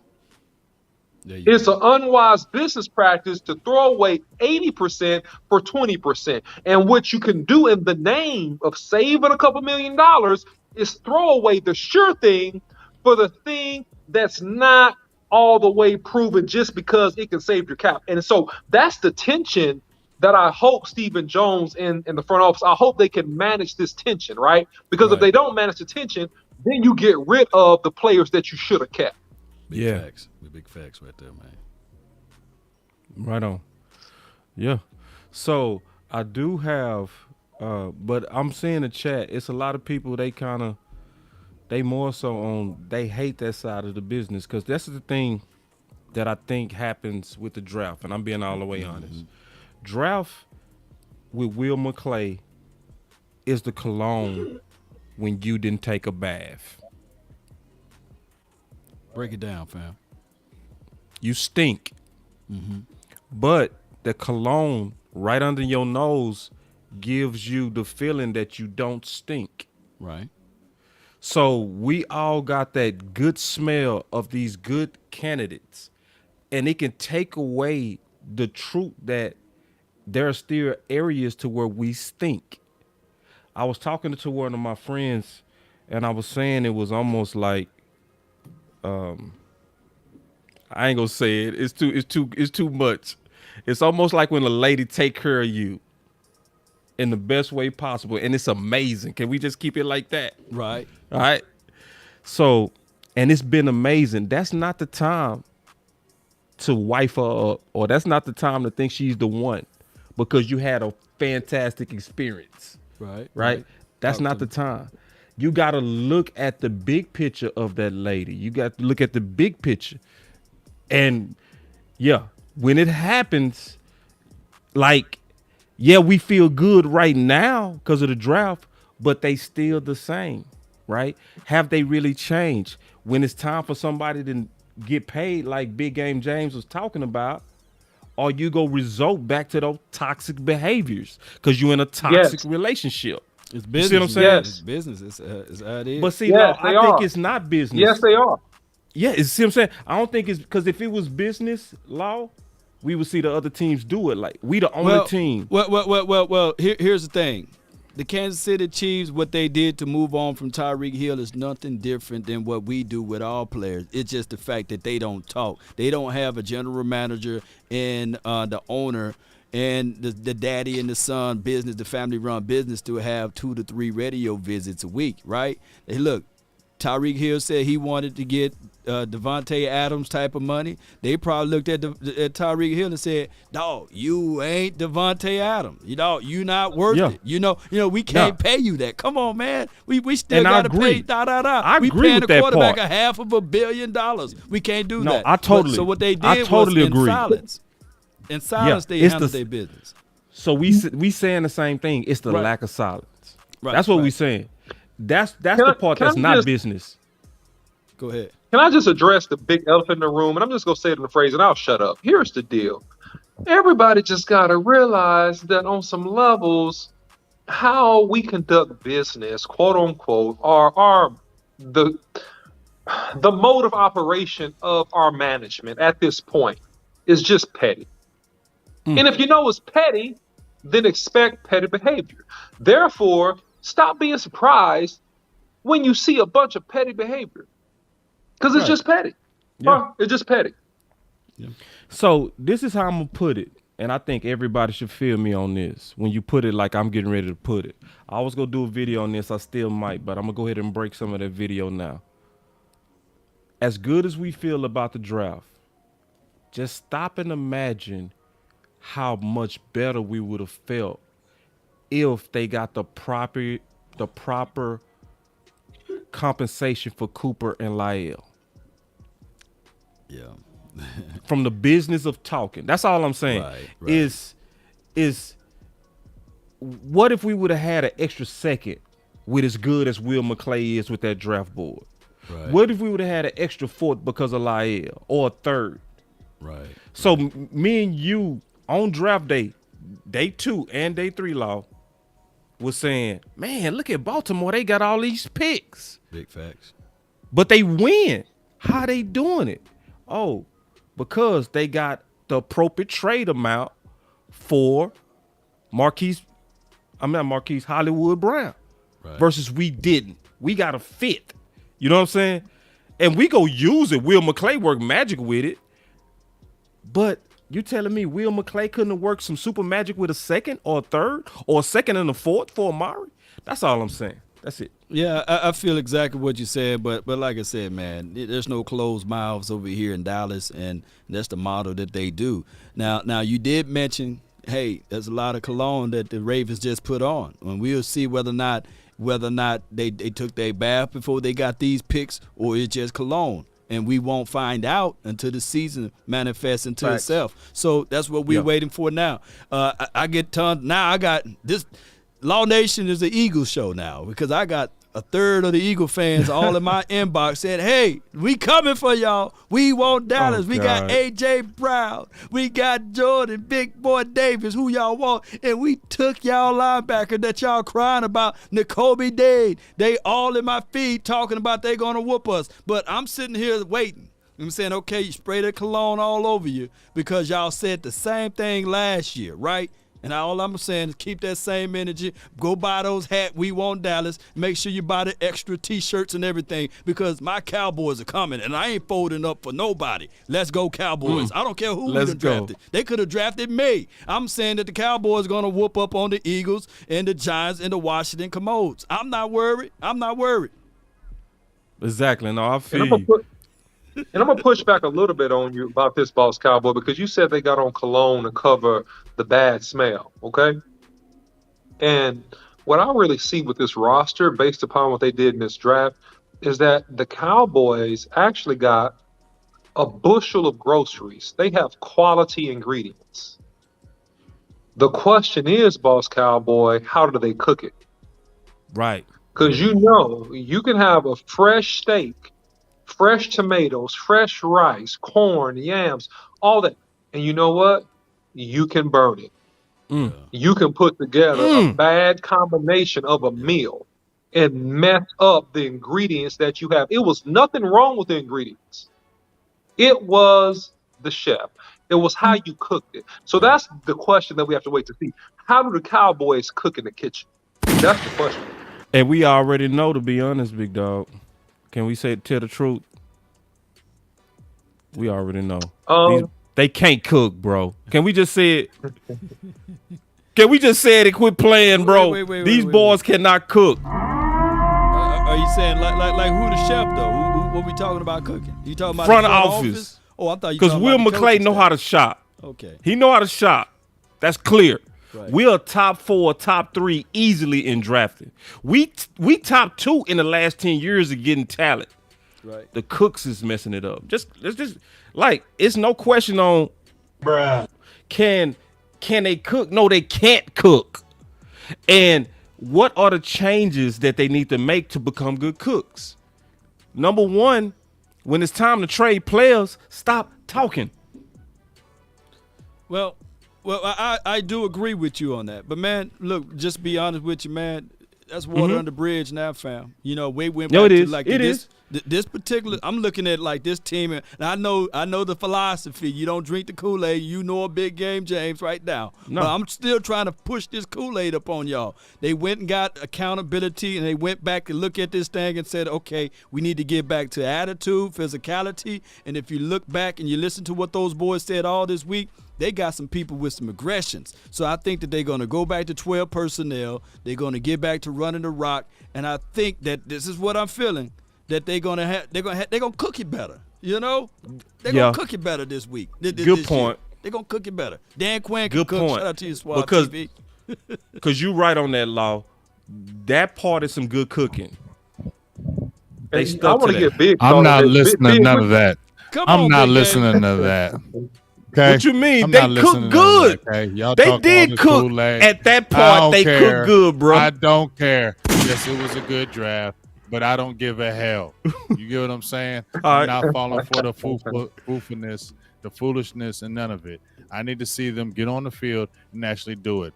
Philbin should have the fire all on him, okay? Because we're talking about Matt Farrakhan, we're talking about Conor McGovern, you're talking about Tyler Biadasz, you're talking about Josh Bell, you're talking about all these offensive linemen that are drafted on here. Then let's see some production out here. I'm tired of hearing all this talk. It's a lot of talk and sounds all good, but we've been doing all the talk. I don't want to hear that. You get what I'm saying? So I'm not listening to all that what y'all saying. I'm not disrespecting what y'all saying. Understand what I'm saying? I fully respect what y'all saying, but I'm not listening to it. You understand me? Because too many times you just said, Law, let's draft. Okay, let's do this. Well, we had the last 2 drafts, and we had good players. And what we do in the season? Right. Yeah. Failure. So I don't want to hear none of that noise right now. But I don't want to hear that noise. Go ahead. So I want to ask a quick question in the chat real quick. Marv P said this. He said, is Kellen's cooking hurting our stars, Zeke, Cooper, and Dak, boss? Yes. That question was for you, boss. Yes, it is. and I'm gonna lead the campaign on that as soon as we get off to the euphoria of this draft.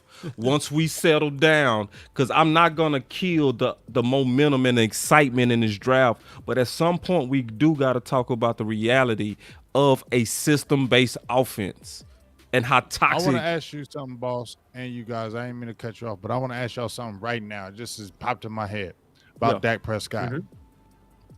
Has he already reached his ceiling? If he did, I'm cool with it. Yes or no? He's still, No. he's still getting better. I believe he still is. No. No, I think he has. I think he has reached his ceiling. What give you that? Break it down. Because we look at players. Where do you think Dak is going to get better at? I'm not disrespecting Dak when I say this, but when we see players like we talked about, Boss Zach Wilson, right? When they say he has a very high ceiling, he's going to continue to get better and better. Where he's going to take his game to eliteness because he had those traits. I feel like Dak has worked himself to where he's at, and this is what he's going to be. And you just need to continue to build a team around him because this is what he is. And you need to build a team around him to go forward. That's just my opinion. Yeah. And I'm not disrespecting him, but that's just how I feel in my heart. And if people take it as disrespect, that's on y'all. That's just how I feel. We know you not disrespect. We know you Right. keep it real. I just want to encourage you just a little bit because Romo said that the game didn't fully slow down here to year 7. This year 7 for him. You see what I'm saying? So as smart as Romo is, and we know Romo is probably one of the smartest quarterbacks to ever play. We all know that. Right. Even Romo, the game had to slow down by year 7, by his own words. You know? So it's one of those things that also I think it's a little bit too soon to say he reached the ceiling when he spent most of his offseason last year trying to get back on the field. He didn't spend his offseason preparing to play. He was just preparing to try to play, if you know what I mean. You know what I'm saying? So really, in my opinion, the clock stopped, right? Yeah. For his offseason. You know this big law, OC, when do we make our biggest gains? In the offseason. Right. So if he trying to get his ankle healthy, how was he doing that? He couldn't. So he had to get healthy, and then the clock started again. So now he's actually getting ready to go through a full offseason again, and we can watch did he make another progression. Because we all know just because of the injury, the clock had to stop last year. Right. Right. I understand that, Yeah. but when I listened to OC, when I didn't mean to cut you off, OC, and I'm gonna just be real quick, and I want to hear you. But I listened to the OC, and he said this is a critical year. I think it was that video, but this is a critical year for me with Dak. You know, Yeah, you did that's lose Amari Cooper. You don't have the. I mean, I do believe CD Lamb is a number 1 receiver, but you did lose a little bit. But I just feel like, just in my heart, and I'm just not going away from it, I just feel like he's already reached his apex of what Dak is going to be. He's shown you can throw for 4,000, 5,000 yards, okay. But what you need is just to continue to build around him. I just don't think he's going to take another level as far as this passing level to where he's going to just be this super elite quarterback right now. I just don't feel like in my heart. And I'm sorry, that's what I feel about Dak Prescott right now because he's 6 years in the game. And I told you, boss, he had a breakdown on him when he came out of college, and I still see those traits that was the breakdown. And so if I still see those traits 6 years later, then I feel like this is what this is what you just are. And then I feel like you're a really good player, just like I feel like Tank Lawrence is a really good player. But are you the elite guy, Tank Lawrence? I don't feel that. If you get some other players around you, you can get that. But I just don't feel like if you put Tank Lawrence on another team, he's just going to say, hey, we signed Tank Lawrence at $20 million. He's going to take our team to the next level. No, I don't believe that. And I'm not dissing him. I just feel like this is what he is now, and we just need to continue to build around him and add players to him. Well, let me contextualize it like this with Dak Prescott. He threw for 68.8 completion percentage, right, for 4,449 yards, and, of course, 37 touchdowns. And with that being said, this was coming off of a 37-10 ratio, 37 touchdown, 10 interceptions. So if that's his peak, right, far as those numbers, if you equate those numbers and you compare that for, like, let's say if he do those numbers for 3 more years straight, don't you know that those are Hall of Fame numbers that no other quarterback in the history of the Dallas Cowboys, whoever put on that silver and blue, never did that? Coming You off think Dak of Prescott's the Hall look, of Fame quarterback law? Say again, Yes. If he does this 3 more, bro. If he does this, if he throw for 37 touchdowns and 10 interceptions 3 years consecutive, those are Hall of Fame numbers. There's nobody. Yes, that is. That is Hall of Fame numbers. 'Cause- So what we 'cause it's what- expecting? listen to what Law said, Big. He said if I'm listening to it. He said Y'all- 37 come on, touchdowns. 37 Come for on, 10. dog. Y'all play football too long. Don't do Dog. that. That's a franchise record. That's a franchise record. If I he- think the if this OC. is I his want to hear the seventh- OC. I want to hear the OC. I want to hear the OC. I ain't listening to y'all no more. I want to hear the OC. Yeah. Why not? Hold on. Hold on, bro. We just all right. Go ahead, OC. All right, listen, y'all know, I wanna That's hear without Go OC. ahead. cap. If you want, OC got if the Dak ball. But I got Prescott something like to he say, played man. I got last something year to- for You 3 can't- more you years in a come back, row. but I need That's to hear Hall of OC Fame right now. numbers. OC. That OC is. Feel me. That's I feel clear like Hall the of OC Fame. Feel me. I feel like the OC feel me. I don't So- think he so- feel you at all. man. Yes, Talk Matter to of him. fact, He feel me a little bit. Wrong. I feel like You he are feel fake me a little news. bit. It's all fake No. news. It's Tell me, phony OC. stuff. Listen, It didn't happen. listen, Talk to me, listen. OC. Listen, Shannon Sharp said something in the chat. He said, "Look, you got to take into account coaching, and you got to take into account how the offense is managed." I thought that was a really good comment by Shannon Sharp. he I also will say said, just this. look at Stafford. Right. Yeah, look at Stafford, and that's a really good point. Hey, So hold on, let me say this real quick. I got a Stafford lot of got better. detractors. Come on, Before boss, you go, don't do that. look. Because Stafford I got a lot of we know detractors. It's A lot of pandemonium. detractors saying Stafford 37 always had the touchdowns is talent, so equivalent to don't do that, 15 boss. touchdowns. That is fake news. 37 touchdowns today is not equivalent to 15 touchdowns in the 90s. Yeah. It's all not. fake news. not. It's Especially phony 37 stuff. to 10 It to 10 didn't happen. interceptions. Saying that, but you can't tell me that dude was not a nice Sir. quarterback. Athletically, he had all the traits. You can't tell me. You can, look, so right Well, now, here's so the deal, right now, guys. Big Game James, Matthew Stafford is better than Dak Prescott. You would take Matthew Stafford right now. You take Matthew Stafford right now. Ability wise, throwing wise, yes. period. Just period. Would you Yes. take him? Period. Throwing the ball, yes. But not overall. Okay. Well, you can believe what you want. I don't So let care. me say this. Let me Y'all, say this. y'all Big, in denial. Man, Matthew Big, Stafford listen. threw all of them interceptions for this Dallas Cowboys team. Y'all will man, crucify no, him. dog, y'all will be y'all saying in turn denial. over Stafford. That defense I ain't- helped I Matthew ain't- I'm not Stafford. saying I'm Matthew tired of y'all Stafford's just some keep great on quarterback, placating but with I'm Dak talking about Prescott. as Y'all a know good and well throwing Matthew Stafford quarterback. had all of those same offense over there in Athletically Detroit throwing the land, ball, and they yes, was ready to he's get better rid of than him. Dak Come on, man, Prescott y'all throwing the please ball. get Yes, out of he here, is. man. Hold on. Get outta here, We man. got wait. We got us a Matthew good Stafford fight is on not our better than hands. Dak Let's get Prescott, some man. organization. Okay. I don't No, care. we I'm gonna not watch running this away fight. from it. I don't care I if gotta everybody watch this hates on fight. me. You I up don't first, care. Big. I You don't go. care. Go. Okay. What I'm saying is this. When we talk about throwing the ball, I said throwing the ball.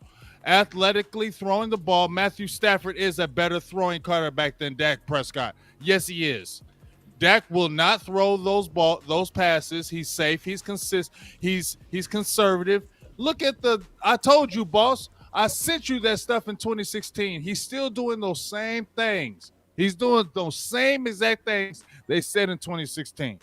And they said he was conservative. They said he would look around the pressure. They said he would throw at the receiver, wouldn't throw to the spot. He would throw at the receiver. And he's still doing those same things. I'm not trying to hate on him. I'm not saying I don't like my quarterback, but I also got to realize what it is. He's still doing that. It's year 6. He's still doing that. All right, it's on you, That's Law. not alarming to you. If Dak Go, Law. Prescott threw for 17 interceptions, that's 7 more interceptions than he threw last year, you guys would have been baptizing him with the crucifixion, reverse crucifix. Look, here's the thing. Defense win championships. I would love for the Cowboys to have the #1 defense in the National Football League. Huh? Matthew Stafford had the #1 defense in the National Football League. Hey, and if it wasn't for that defense, they wouldn't have beaten the 49ers in that playoff game, by the way. But I come here to tell you guys. I'm not saying he carried the team, though, Lord. He needed that, too. Well, what I'm saying is everybody needs some help. He can't throw the ball better than Dak. Can he? Yes or not? Throw it. Throw it. But it's more than just throwing, Big. Throwing the ball. Also, Can I say something? But I'm just saying. Answer that. Can I jump in? Hold on, Big Game James. To your did Jim Kelly? I'm gonna ask you this: right. Did Jim Kelly throw the ball better than Troy? yes. Did Jim Kelly throw the ball better than Troy? Do Jim Kelly's numbers below Troy Aikman's number out of the Elway too. Elway too. But you can't tell me Troy Aikman couldn't throw the ball, though, Law. Dak can throw the ball. Tony Romo could throw the ball. Who can throw the ball better between Tony Romo and Dak Prescott? But it's more than just throwing the ball. No? It's also decision making. Right. So when we talk about decision making, does he play the safe way? I got something I think that's going to sell it. I got something I think that's going to sell it. Yes or no, boss? Big, I think that you got to define what do you say an elite quarterback is. Like, you got to like clearly define that, because right now it's not clearly defined. And let me answer your question. Okay. Has Dak Prescott peaked? Okay. I think that Dak Prescott, what we saw the first, I would say 4 to 5 games when he was playing to me at an ultra elite level, right? I think that that's close to his peak. I think that with a good preseason and offseason and not having to worry about the injury, I think that you could see more of those games out of Dak Prescott this coming year, in fairness. Now, if you're comparing him to an Aaron Rodgers, it's no comparison in terms of arm talent, in terms of ability and reads, and just overall commanding an offense, okay? It's no comparison. Is he a Tom Brady? No, he's not a Tom Brady. But what I want to hear from you, because I want to be clear, what is your definition of elite? Okay. I will say my definition of elite quarterback is when you don't have all the players I've seen from elite quarterbacks through all my time in football. You may not have all the greatest players around you, but when you can still win those games, without the I would say quote unquote elite talent, good talent, you can still win games, still take your team upon that next level. Elite quarterbacks can put the teams on their back. I still question that with Dak, in my opinion. I'm sorry. So with that motion, would you take Eli Manning over Romo then, if that's the case in that scenario? Who's the better thrower of the ball, Eli or Romo? Eli could throw the ball. I mean, y'all can hate on the league, but you can't sit there and tell me Eli didn't kill us. You can't tell me Eli didn't make elite throws when he needed to. So you literally would take Eli over Romo. You can't say did he or did he not, Law? Did Eli kill us or that defense collectively in 2007? Did he make elite throws against Dallas when he needed to? But that's not what he asked, Big. He's saying, which one would you take? Okay, but did he? No, okay, he killed us. I'm going to answer your question. Now, which one would you take? Yeah. Eli Manning. Because he made the elite throws when it mattered. Joe Flacco or Tony Romo? Good one. That's a good one right there. That's tough. That's tough there. That's a good one right there. He can throw the ball. Ooh, that's tough. Nobody had a better I know arm Joe talent. Flacco can throw the ball. Joe Flacco can throw it. Because both of them are arm talent, but both of them weren't leadership. And that's where I say Dak, that's why I keep Dak in the conversation, because he has that, but he doesn't have that elite throwing like those guys have, but he does have the elite leadership. I will admit that. All right, listen, I'm sick of talking about this. I really am. I'm sick of talking about this because Dak is our quarterback. We can't do nothing about it. But at the same time, I respect everybody's opinion, you know. Right, and we would end it like this. Dak just got to shut everybody up in 2022. Right? Can we agree with that? That we all want him to shut up everybody. This is the last topic. All right? This is it. One of the questions that I kept asking Mike and Dan and if you will and Stephen, one of the questions I kept asking is there a pick here that would give us a big compliment to what Micah is? Is there a pick here that would make him have more pressure, pass pressure, or let us use him more flexibly behind the line of scrimmage, get more blitz out of him, or get that? Where's the complementary aspect to it? And we really address that good. And I think that when you look at Damien Clark and you look at Harper, I think that, and then when you step over and look at Sam Williams, I think we have really upped what Micah, what the options that we have with Micah. Man, I'm gonna say something, man. I'm gonna jump on this pony first because the OC made a video of talking about Damien Clark eons ago. Man, he's a good pick. Man, I like Damien Clark. Man, I like his range. Man, I like his playmaking ability. Man, he closes the ground on all these boys, man. He's a hard, firm tackler, man. He's really, man, what you want out of an NFL linebacker, man. And he can cover sideline to sideline. Man, he is he can blitz too. He's a nice piece. That was a fantastic value pickup because to me, Damien Clark is a better talent than where he got drafted. But man, that's a great pickup. Love that pickup. I just wanted to jump in and say that real quick. Yeah. Yeah, that's good right there. Hey, real quick, Big and Law, y'all still friends, bro? Man, y'all still cool? With him no more, man. I ain't friends with other players. I'm trying to make sure these boys over there mugging the camera. They looking at the camera like. He's hot about that. He can't be hot about that because y'all know I'm gonna fight. I'm gonna fight for the Cowboys. I'm making sure, dog. Man. I'm gonna get some pushback on OC on that Damon Clark. Oh, hey, big. Give me the pushback. No, hold on. Before he get it pushback, give me the pushback. What is wrong with Big today? Big, put the guns down. No, put him out. Shoot him, Big. Shoot him. I'm saying. Go. Look, OC is right about Damon Clark. He looked really good in the Senior Bowl. I was watching him next to Channing Tindall. His tape is nice. And even last year when he played with Jabril Cox. But that's a neck injury. Spinal neck injury. Mm-hmm. I'm sorry. Yeah. I'm a little cautious about that. I'm a little, and when I hear Jerry Jones, what is one guy that I tell you that can just really just have Micah this and that and have this and that? He's not playing. You see what I'm saying? So Totally. That frustrates me when I hear Jerry Jones saying all this about Damon Clark and he's not even going to be on the freaking field. We don't know. We're taking another guess, just like he did it with Jalen Smith when he said all that stuff about Jalen Smith. You can shake your head all you want, boss. But when he said I was stretching my neck, dog. Boy, he came with some God dang. I'm stretching my neck, bro. With Damon Clark, because you wanted Damon Clark, boss, when we were sitting there on Sure day 3, did. you said, big, we got to get him now. We got to get him now. And I was feeling you because of the talent. But neck surgery, spinal injury. Hey. Really? But hold on. No, Law, I got this. Law, I got this. Law, I got this. Let me get in. No, man. Law, I got this. Let me get Trust the me. beat. Trust me this time, Law. Trust me, I got you. this. Trust me. This time. Just only this time. Now, Big, what if I showed you something that could make you feel a little bit better? Would you be open to it? What? All right, here you go.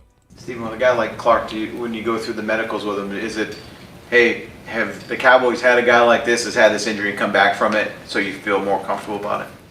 Yeah, I mean, you kind of hate to get in talking about other people's injuries this day and time. You get yourself in trouble, but we do have, we were able to compare Clark to a player on our team that very similar. So feel good about it and feel good about this guy and how he's going to go about his business and how much he loves the game. I really think we got our hands around this, and this guy's one hell of a football player when he's healthy. So, and think he'll be healthy. Like I said, in time, maybe even to, really help us this year at some point. All right. So he talked about the reason why they made the pick. Just listen to me, Big. Can I get my case out, dog? Or do you got your mind made up? Because if you got your mind made up, I ain't going to say nothing. Be quiet. I'm sorry. All right, let me just get my case out, and then you can shoot me down, dog. All right. So they talked about that their point of reference for having confidence in Clark was a former player. Well, that had a similar surgery. Who was that player? Who was the only player that had back surgery that worked out for him? Oh, okay. All right. You know what I'm saying? So, like, it worked out for him. And it worked out for him good. Now, also keep in mind. Has he been injured every year? But he's been productive ever since his surgery. He's been productive since the surgery. How many games did he miss? But not because of his back. You know, Big Game James, but not because of his back. So you just want to fight today, Big. Big, you want to fight today, bro. I ain't listen. I'm gonna just be nice to you, Big, because I don't feel like fighting, bro. Get your player on the roster every single year. Yeah, but not because of his back. How not? The back goes to the leg to the ankle. You know that. Okay. The hip bone's connected to the thigh bone. The thigh Okay, bone's so this this is the question. This is the question, Big. This is the question. I'm finna ask you a straight up question. You gotta answer it. Was Demarcus Lawrence productive after the surgery? Yes or no? Next surgery and LVE is still playing and he's doing what he's doing right now. I'll be like, okay, because LVE is still playing. But I'm not listening to Demarcus Lawrence at all. No. But he was productive. Like, after the surgery. Khalil Mack had more sacks than him and less games than he missed. When you got to name a top 2 DE, that's not a knocker on Demarcus. Let me you got to make a case without naming the best. Let me end this real. Let me put some fire for Big Game. Let me put some fire to me. So listen.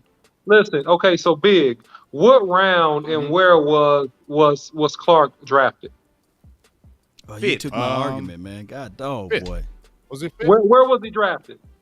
The 5th. Okay, so that's an extremely low risk pick. Right. There's not a lot of money tied into it. This is not a long-term, $100 million contract. In the event of the player that Boss Cowboy just mentioned, Demarcus Lawrence, right? We got very little skin in the game with a 5th-round draft pick.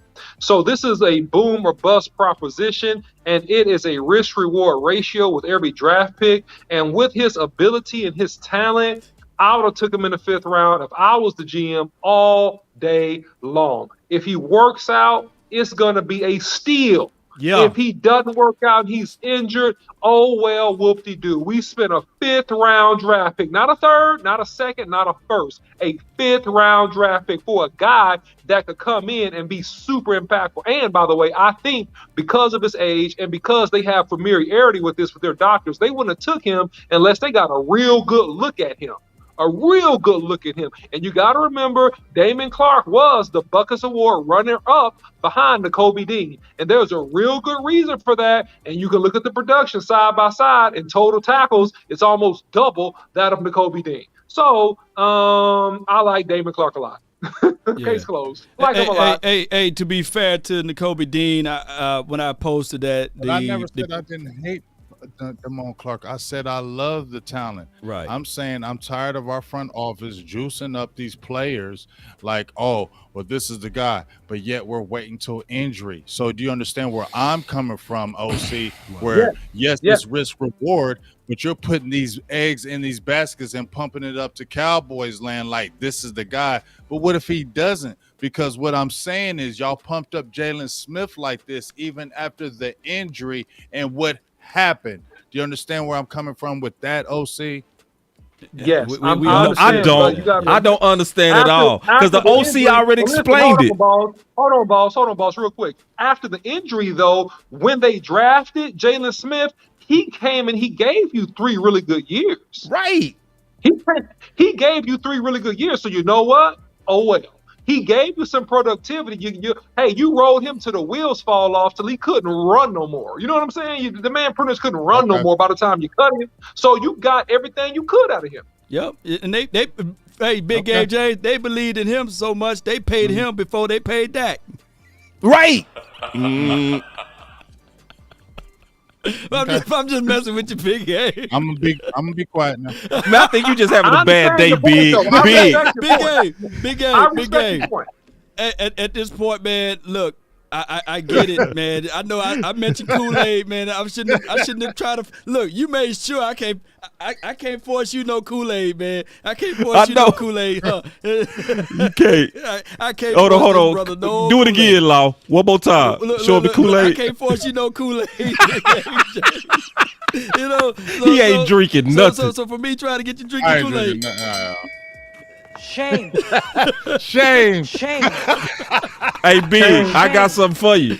Big, I got something for you. that? It's a big thing for Boss Cowboy to actually say publicly that he drunk Kool-Aid. Listen, I do not drink Kool-Aid without first measuring. Yes, I am not drinking Kool-Aid without first measuring. You know what? When you come down here to Dallas, man, we're going to get a big old Kool-Aid pitcher, and we're going to make it side by side. We're going to say how much sugar, how much less, you know what I'm saying? Okay. And I'm going to make sure we pour the Kool-Aid before we do our episodes. But it's going to be the most bitter Kool-Aid it would be the most bitter. What? Jay going to pour salt in the Kool-Aid. I'm waiting. I'm salt in the Kool-Aid. I'm pessimistic Bill, pessimistic Patty, pessimistic whatever. I don't know. I like the draft, but I need to say I ain't jumping. Nope. This is what I know about you. Let me put the Kool-Aid Matty on D. Damon Clark before you go to your point, balls. All right, go ahead. He had his surgery in March. Big game James, you was out there for the Senior Bowl, and you was out there for the Combine. He did all of that. Good. They did some extra work, and they saw that he had a herniated disc, and they did this to prevent future injury. He could have literally played and be shy with it and said, nah, I'm okay, I'm going to play. But they did the surgery in March. He now got the neck brace off. He's walking around. According to my insider source, he's looking for a home in Dallas. So he's ready. He's walking around. He's moving around. He just can't take contact to the neck yet. But they're expecting to start him on PUP, the PUP, and he should be ready late October. I'm with the opinion, don't even touch him now. Put him out there for 2023. Yep. You got you a diamond in the rough. You got you a dog who was potential to be a first-round draft pick, but you got him in the fifth round. What I want to see from an LSU product is Jabril Cox. I want to see him out there. Can you accept the Kool-Aid of Jabril Cox, or you still waiting for to see Jabril Cox big game, James? Or you don't want that Kool-Aid? Oh, I was never running away from Jabril Cox. I told you. The thing about Jabril Cox, and I thought it was true, and I feel like that's the reason why he dropped to the fourth round, was because his tackling ability. He didn't want to do it. You could see the coverage. You could see all the physical attributes. Y'all saw it. Boss saw it when he was at North Dakota State. And he was at LSU. He was not jumping in there tackling, and that's why he dropped. We saw him coming on at the beginning of the season. He started getting better because I was still leery of it. He started getting better. But let's be honest, folks. We see a lot of the potential, right? We seen a lot of the potential, but we still haven't seen Jabril Cox, right? Right. Let's keep it real. We basing on what we think, right? But we still need to see it because we haven't seen it like a Michael Parsons. We haven't seen it like these other guys. So we're going on the potential of it. And let's hope it still metamorphosizes. But he was still having no problems in college, and he didn't get a lot of tick in the real game. But we still need to see that part of his game, folks. That's real. So big game, James. Big, I'm finna give my boy Big a nightmare. Big.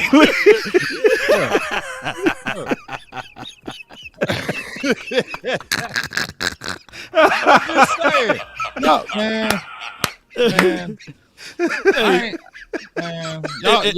Y'all know what I'm talking about. Let me just say this one more time. Let me say this one more time. For the people that's in the chat, for the people that's in the chat, for the people that's in the chat, this is literally barbershop talk. This is how real boys supposed to talk. Or man, this is how real men supposed to talk. Look, we ain't soft cuddly, you know. But Big Game James, my dog for life, man. That's my boy. Look, this ain't no. And look, I do get what Big is saying, though. I get what Big is saying about Jabril Cox because we need to see that proof source. You know what I'm saying? You're right about that. So to me, drafting Clark and bringing in these other linebackers does put that pressure on Jabril Cox to hurry up and get back and show what he can do in that football field. So I agree with that, 2,000%. Oh man, nah, big. Listen, nah. This is what we all know about you. That's why we're giving you a hard time. It never matters when you might come across like you don't agree with something, because we all know this about you. You also humble enough to, if you do change your mind, you'll say it. Yeah. So it don't matter about the current debate, because I know you humble at the end of the day. You say what you believe at the time you believe it, but you also have the humility to change. Yeah. But you also got the nuts to stand on what you believe. Everybody respect that. Anybody that been watching The Final Word for any amount of time should know that. Like for real. Right. You know what I'm saying? Right. And let me make but some at the end of the corrections, though, day, man. You know, I'm all in these comments, boy. People said Law said that Dak Prescott is putting up Hall of Fame numbers. You got to listen to the full context. I said that if Dak Prescott had 3 years, Law should have never said that. if he had 3 years, bro, if he had 3 years in a row of what he had last year, those would be considered Hall of Fame numbers. 3 years in a row. 3 years like that, I don't care. Law, I heard you. See, they listen. Law is saying. See, the key word is to listen to the specifics of what he said. 37 touchdowns thrown is a Dallas franchise record. Right. It is. If he does that 3 years in a row, that is Hall of Fame production, period. But the key is if. Yeah, he got to do that. You know what I'm saying? But if he doesn't do that, then that's not Hall of Fame. Right. But 37 a year? And 10 touchdowns, 10 interceptions? Shoot, I'll take that. Look, right I'll now, take chat box, would you take 4,000 yards right now and Dak Prescott put up 37 touchdowns and 10 interceptions? Right now, would you take that? Yes. You would take Final words. In them big games. Big games. I'll go first on this one, my boss. Yep. I got some. Hold on. I got some for Big real quick. Big. I got some for you. Hold on, real quick, OC. I got some for Big. This gonna make you feel better. Do that make you feel better, dog? That's the only thing he care about today is if his white gorilla. That's all he care about is John Ridgway, his best friend, the white gorilla. If we ain't talking about that white gorilla, he ain't smiling today. He's smiling now. The vanilla gorilla, baby. John Ridgway. See, now look, he happily drinking that Kool-Aid. He laughing. He back happy. Look, he back happy now because we done gave him his white gorilla. All right, final words, OC. Woo, man, look, Lord help it's y'all. all I'll pray for good, y'all. man. It's all good. We got great ingredients in the kitchen, and I actually think that the impact of Dan Quinn and also Mike McCarthy is starting to increasingly permeate with how the Cowboys attempt to do business and be sound on both sides of the ball. Something that we didn't mention earlier that I think is super important, so I'll mention it here. The same spirit of competition and the best man gets the reps and wins that happened on the defense last year with several of the draft picks in the secondary and the free agents on the defensive line is now officially happening with the Dallas Cowboys offensive line. And it's great. They bring in other tackles. They bring in another guard. They sign free agency. So now we got a spirit of competition of the best man will play. And this is going to bode well, guys, I think, for the Cowboys going into the summertime and also the beginning of the year. So, hey, my final word is I'm optimistic. Already. Yeah, man. And I'm also optimistic. I'm optimistic because of the words of Jimmy Johnson, where he said that he will always take Jimmys and Joes over X's and O's. Right. Because at the end of the day, you got to have playmakers before you can have visions of a championship. The 2011 Mavericks rarely happens to where a team of guys built on one star gets it done. That's a 1 in 100-year type of championship. The rest of the championships are built on talent. And y'all had Jason Kidd, man. Come on, man. Oh, Kidd, we ain't gonna do Terry, this long because Jason, I was come on, slow y'all had down Jason my final Terry. words, Y'all had bro. a swan, man. Go ahead, man. I can't stand y'all. We man. had Go old ahead, Jason man. Kidd. That was an old Jason Kidd. Yeah, Jason Kidd was 45 years old. Come on, man. That was an old Jason Kidd. We not gonna do you this. act like he was fresh out of Cal. That boy wasn't fresh out of Cal. You act like that was his rookie year. Like that was an old battered Jason Kidd. You see how he did that, man? Dirk I'm talking about cold blooded, but Did he win? y'all act like he was just Did he out here win? by himself. Come on, man. What you say, Did he win? Big? What was your Did he question? win? Because I don't think he heard it. Did he win? Did he win? Law, that question is for you. Oh, well, yeah, they did. Y'all won. Go. Yeah, he won. Go Thank you. Okay, go ahead, boss. All right, back to my final Finish word. up, boss. God dog. Jesus Christ, man. Man, that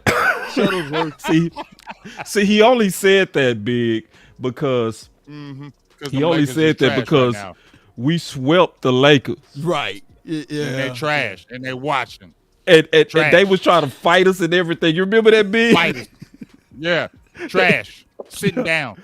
We ain't counting that 2020 COVID championship. Man, nobody count that mess. Ain't nobody counting that ring and that trophy will not expire. Come on, man. Law, you don't even believe it yourself. Yeah.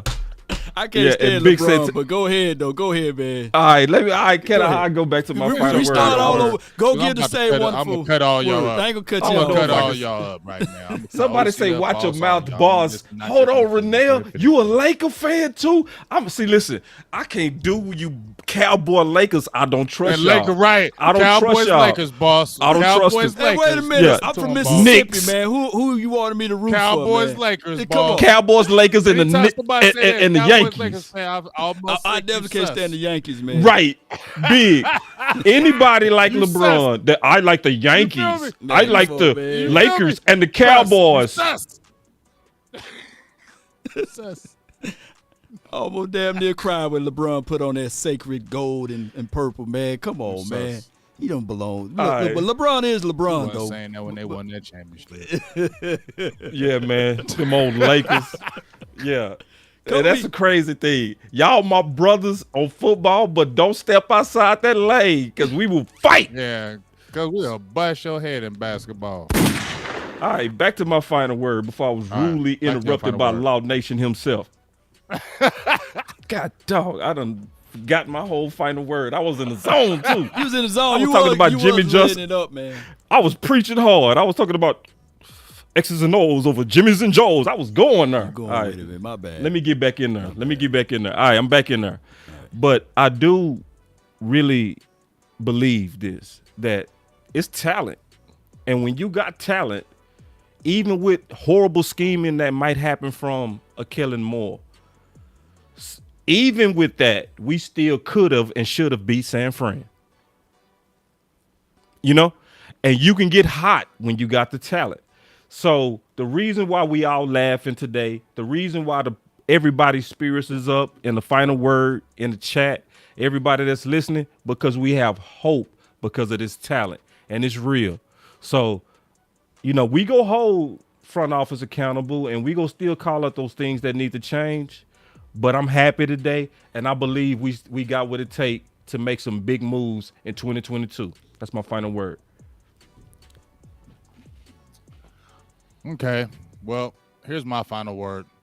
I don't believe a lot of that that you just said, boss. Not from me. You know, I need to see it. I'm tired of this noise. I'm tired of the same talking every single year. You know, you got a coach who has to get to an NFC championship or win a Super Bowl to still be the coach. You got a guy who they keep talking about, Sean Payton, who's in broadcasting, that could be the guy next year. You have that hanging over your head. You got a lame duck status right now. You got two owners sitting and the coach sitting in between them. He looks all uncomfortable. True. I'm sorry. I just don't see where this is going to be some great, a crazy year, and they're just going to rise above when they couldn't do it last year and rise above and just take home the trophy. I'm sorry. I love my team, but I just don't believe that. I feel like this is a lame duck season. I feel like they're gonna take a step back, and I can totally be wrong in it, and I will say, okay, don't mean I love my team, but I think they're taking a step back. With all this controversy, with all this drama, I don't think the Cowboys have the will and the know-how, because they haven't shown before that they can rise above the situations. So why would I believe, with all this controversy that's going on, that they're going to rise above it and do it now when I've never seen them do it in this period of time? So I'm sorry if I'm being the pessimistic right now, but I don't believe that. And they have to show a lot of it because they have not shown any of that since I've been watching them in the last 26 years. And that's my final word. I respect it too. Respect the hell out of it. You know, Put him in the middle seat, Big James. You pointed that out. Put the man in the middle seat. he put fire all over it, man. And shout out to, let me just read these super chats right quick because they came in. Shout out to Jay Reese, man. He said that Dak Prescott threw those 37 touchdowns against the Philadelphia Eagles third string. Kudos. Man, to shut that. up. I don't mean to tell your super chat to shut up, man, but shut up, man. And, I get sick of y'all. Like, them 4 touchdowns was the only. I'm sorry, bro. Law, go ahead. This your final word. That's my guy, man. Jay Reese, man. And shout out to Drew. Shout out to Sadiq. Hold on. Shout out to the sports I'm guru. sick of these dudes hating on Dak, bro. That's stupid. Like, okay, do the math, dummy. What's 37 minus 4? So the Philly touchdowns did not make the whole season, you idiot. Like, stop hating on your quarterback. Like, we can debate. You saw Big Game James and me and Law all have a passionate debate, and it was real. But sometimes y'all go to the bridge of hating, and it's stupid, and it needs to stop. Boss, I'm sick of y'all. Boss, let me finish the super chat. Okay, go ahead. Go ahead, Law. No. I'm sorry. I'm sorry. God, no. Man, talking about a super chat. Let the man talk about a super chat. I know, man. I know, but that touched my soul. I'm sorry. Go ahead, Law. I feel you, man. Look. I get it, man. People are expecting Dak Prescott to accomplish. That's South Dallas. Look, that's South Dallas, man. Jay Reese from Dallas too, though, man. So I don't want y'all to get Jay get the knuckles. South Dallas. Yeah, don't be bumping into each other and getting into it about Dak Prescott. No. Cause Dak Prescott got him. I ain't gonna fight over Dak. Ain't gonna be no knuckles, but I ain't gonna lose my passion. I'm gonna say what I gotta say. There's passion, man. Even if I see him in the streets, I'm gonna tell him, bro, you tripping. Outside, boss. I'm gonna say you tripping to your face, bro. You tripping. Like, that's hate, dog. Oh, he won it against Philly. A whole year. A whole year is not a game. Let Law finish the super chat. All right, man. I'm sorry. Law, finish the super chat. Is it a full moon? Go ahead, Law. I watched this cartoon with my daughter called Turning Red. You know, is it a full moon? Are we turning red over here? Look, I get it, man. Look, man. We are expecting Dak Prescott to do something that Aaron Rodgers couldn't do last year with one of the better wide receivers in the game, of course, and they had the third-ranked defense in the game, of course, right? And Aaron Rodgers, who can throw the prettiest ball, couldn't do what Dak Prescott did, right? And Dak Prescott couldn't do what Aaron Rodgers did against those same 49ers. But shout out to Dak Prescott heading into the 2022 season. Zero excuses. This is his 7th year. I agree with Big Game James to that sentiment. This is his 7th year. There should be no excuses. He got to roll up his sleeve and get out there and make something happen. This is Kellen Moore's 4th year ever calling plays, so we really need Kellen Moore to step up and be up. Hey, on this final word, I just got to ask all three of y'all, just quickly, what are the holes on this defense? Oh, good question. Good question, Law. I'll give you mine real quick. Proven pass rusher besides Micah Parsons, and proven one technique. I say we got the people on the team. Yep. Yeah, we got the people on the team. I'm saying proven, consistently good, one technique. All right, Big Game Proven. James. What's the hole? I totally agree with OC, especially with the 0 to 1 tech. Bohanna still is a question mark. You got John Ridgeway, but you don't know because he's a draft pick. So that middle, and just like he said, a proven pass rusher. Demarcus Lawrence, he's not that guy that's a pass rusher. He's a guy who's an all-around player. Our only pass rusher is Micah Parsons. We still are wondering if Dante Fowler or Dorrance Armstrong Jr. So, yes, you still have question marks with that, especially in that middle, because remember, Dallas still gave up over 100 yards rushing a game last year. Ooh, this going to lay up so good to this final word. Big Boss Cowboy, what you got? What you got? I'm glad y'all gave me some time to think about it, because I will still say linebacker because most of them been under the knife, and that's concerning. and then sometimes them injuries can start snowballing. So I would say linebacker, and I would steal the OC's point and say that we don't have a lot of experience at one tech. We got Neville going into year 3, and that's the most experience you got. The rest of them guys are green, and hopefully they go step in and develop. Right. So with all of that being said, out of this draft, there's only one player that had more sacks than this guy out of this draft, and his name was Aiden Hutchinson, right? And the person that we drafted was named Sam Williams, which go by D. Williams now. He had the most sacks. Don't do that, Look, I got to do that 4.4 speed, Don't and you do talking that. about Dan Quinn. Okay. This is my time to give y'all Kool-Aid. This is my time. Okay. Y'all got to drink. Okay. Give me the Kool-Aid emoji. But you interrupted. There it is, Law. Shut up, James. Let the man drink his Kool-Aid. This is my time. Don't you do that. Don't stop the Kool-Aid. Don't you do that. Open wide, do baby. Don't It's do coming that. down. You Open know wide. daggone This well. is my time. Don't do that. I'm reclaiming my time. Get your time back, Law. Do it. Here's All a right, cup. I'll give There's you your cup, Law. Go. Don't you do that. You messing up the drink. The rotation, Okay. big. Let the man drink his All right, juice. I did. I spilled his drink. I bumped into him. Open wide. You're thirsty. Hey, all right, but he had the most second most sacks coming out of this draft. They went and got him. They're gonna match him up with Dan Quinn. Look, you watched the tape, Big Game James, the OC and Boss Cowboy. Yeah. Hey, when they rushed Sam Williams and Evan Neal was on their edge, he was reaching for air. He couldn't hit him because he was so fast. Go look at that Alabama tape. Oh, and I actually saw Sam Williams cross up Charles Cross like he was AI. You know, you can say Chris Cross. You can say Chris Cross, make you jump. Hey, that Charles Cross was hitting ass. So that's fast, that's speed, and that was the world's smallest front three that I ever seen in my life. Look, there's people right now watching this chat. It's bigger than Ole Miss front, you know, and he was able to do that out of a 5 technique playing 3-4 defense. So I'm quite sure Daniel Quinn will figure out a way to make this brother eat, especially with Parsons. If you put Parsons on that same side, you got a 4-3 guy and a 4-4 guy rushing off of that edge. What that left tackle gonna do, OC? He's gonna do what to accomplish that, to accommodate that speed? What he's gonna do?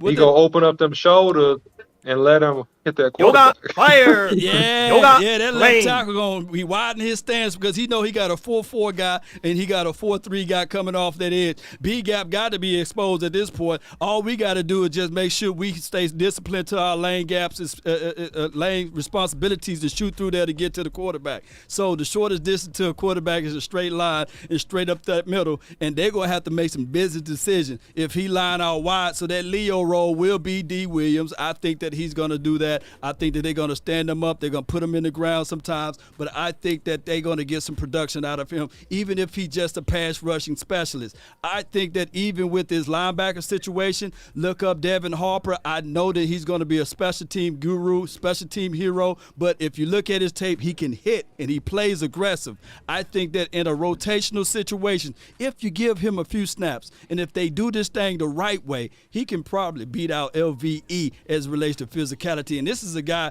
that pretty much was drafted in the later of the rounds. Didn't he mention that in the presser, Boss Cowboy? Yeah. By Devin Harper? Did. Yep, he sure did. He mentioned Devin Harper. So, look, this defense didn't have that many holes as it relates to what we think. And we got your boy, Big Game James, but the vanilla gorilla. You know, we got him. So, right. Let me see that. You see that gorilla? You hear that gorilla? You got the vanilla gorilla. You put him inside the middle. Man, he's 6'6", 320 pounds. And he also played on a traditional style in Arkansas, 3-down lineman. He was the biggest plug. He didn't have no one beside him. So now I look at it like even if they kick D-Law in as a 3-tech and they have him out there, I think that they improve a little bit on the rush defense, and I think that they will come a little bit better. 6'5", 321 pounds. Let's go, Cowboy Nation. I'm not finna beat a dead horse. This team, we were 12-5 last year. No, we wasn't 5-12. We had our hiccups. We had our injuries. We had our woes. But I'm ready. Put me some Kool-Aid emojis on the film, him, man. I can't Man, wait I to got get this thing going the best way. We got the OC upside down, but that's okay, man. That's my words. That's my thoughts, man. Let's go, Cowboy Nation. All right, man, let's go, man, because you know what? We got you, Law. We got you. It's Mr. Nasty time. Yeah. Oh, Mr. Nasty time. Take it easy on my back. Take it easy on my back, huh? Yes, indeed. Oh. That's what we wanted to do right there. All right, man. We're good. All right. Y'all stay up. We got a special guest coming next week. We're not going to announce it. Yeah. We're going to have a couple. So I just wanna run it up. we going to talk about it after the show. I've been really in the field. Hey, I enjoyed it today. Yeah, it's a good show, man. Had a good time. I've been really in the field. Had a good time. Big Game James, my dog. Only me and Big Game Don't James need go no back deals, and I forth make the like that. deal. Have to take it to a meal. I just wanna run it up. Yeah. Say that again, Law. Yeah, me and Boss go back and forth. Hey, you remember we was at the walk-ons, the one up north. And me and the OC went back and forth over Terrence Steele. Remember that? Sure did. He was right. Part of the game. He was right. We all men. It's cool. I love it. You know, that's the thing I love. here. Ain't nobody feelings get hurt. You know what I mean? I'm cool. good. Can y'all hear me? Oh, yeah. We hear you loud Okay, and we're clear. good. Okay. Come on. I think that was fun. I like Yeah. that. I stirred up the pot a little bit. You did. You did. Yeah. Hey, It was you real, guys, though. you guys It was ought to real, hear though. my conversation with my brother, who's a 49er fan. You don't know how we go back and forth. Man, it's all good though, man. You was knocking our cups out of our hand today, Big. But hey, I picked mine up, throw some ice in it. I threw some ice in it. I kept on drinking, big dog. Yeah, kept on going. Okay, that's what's up. Man, I got red lips on all this Kool-Aid I drink, baby.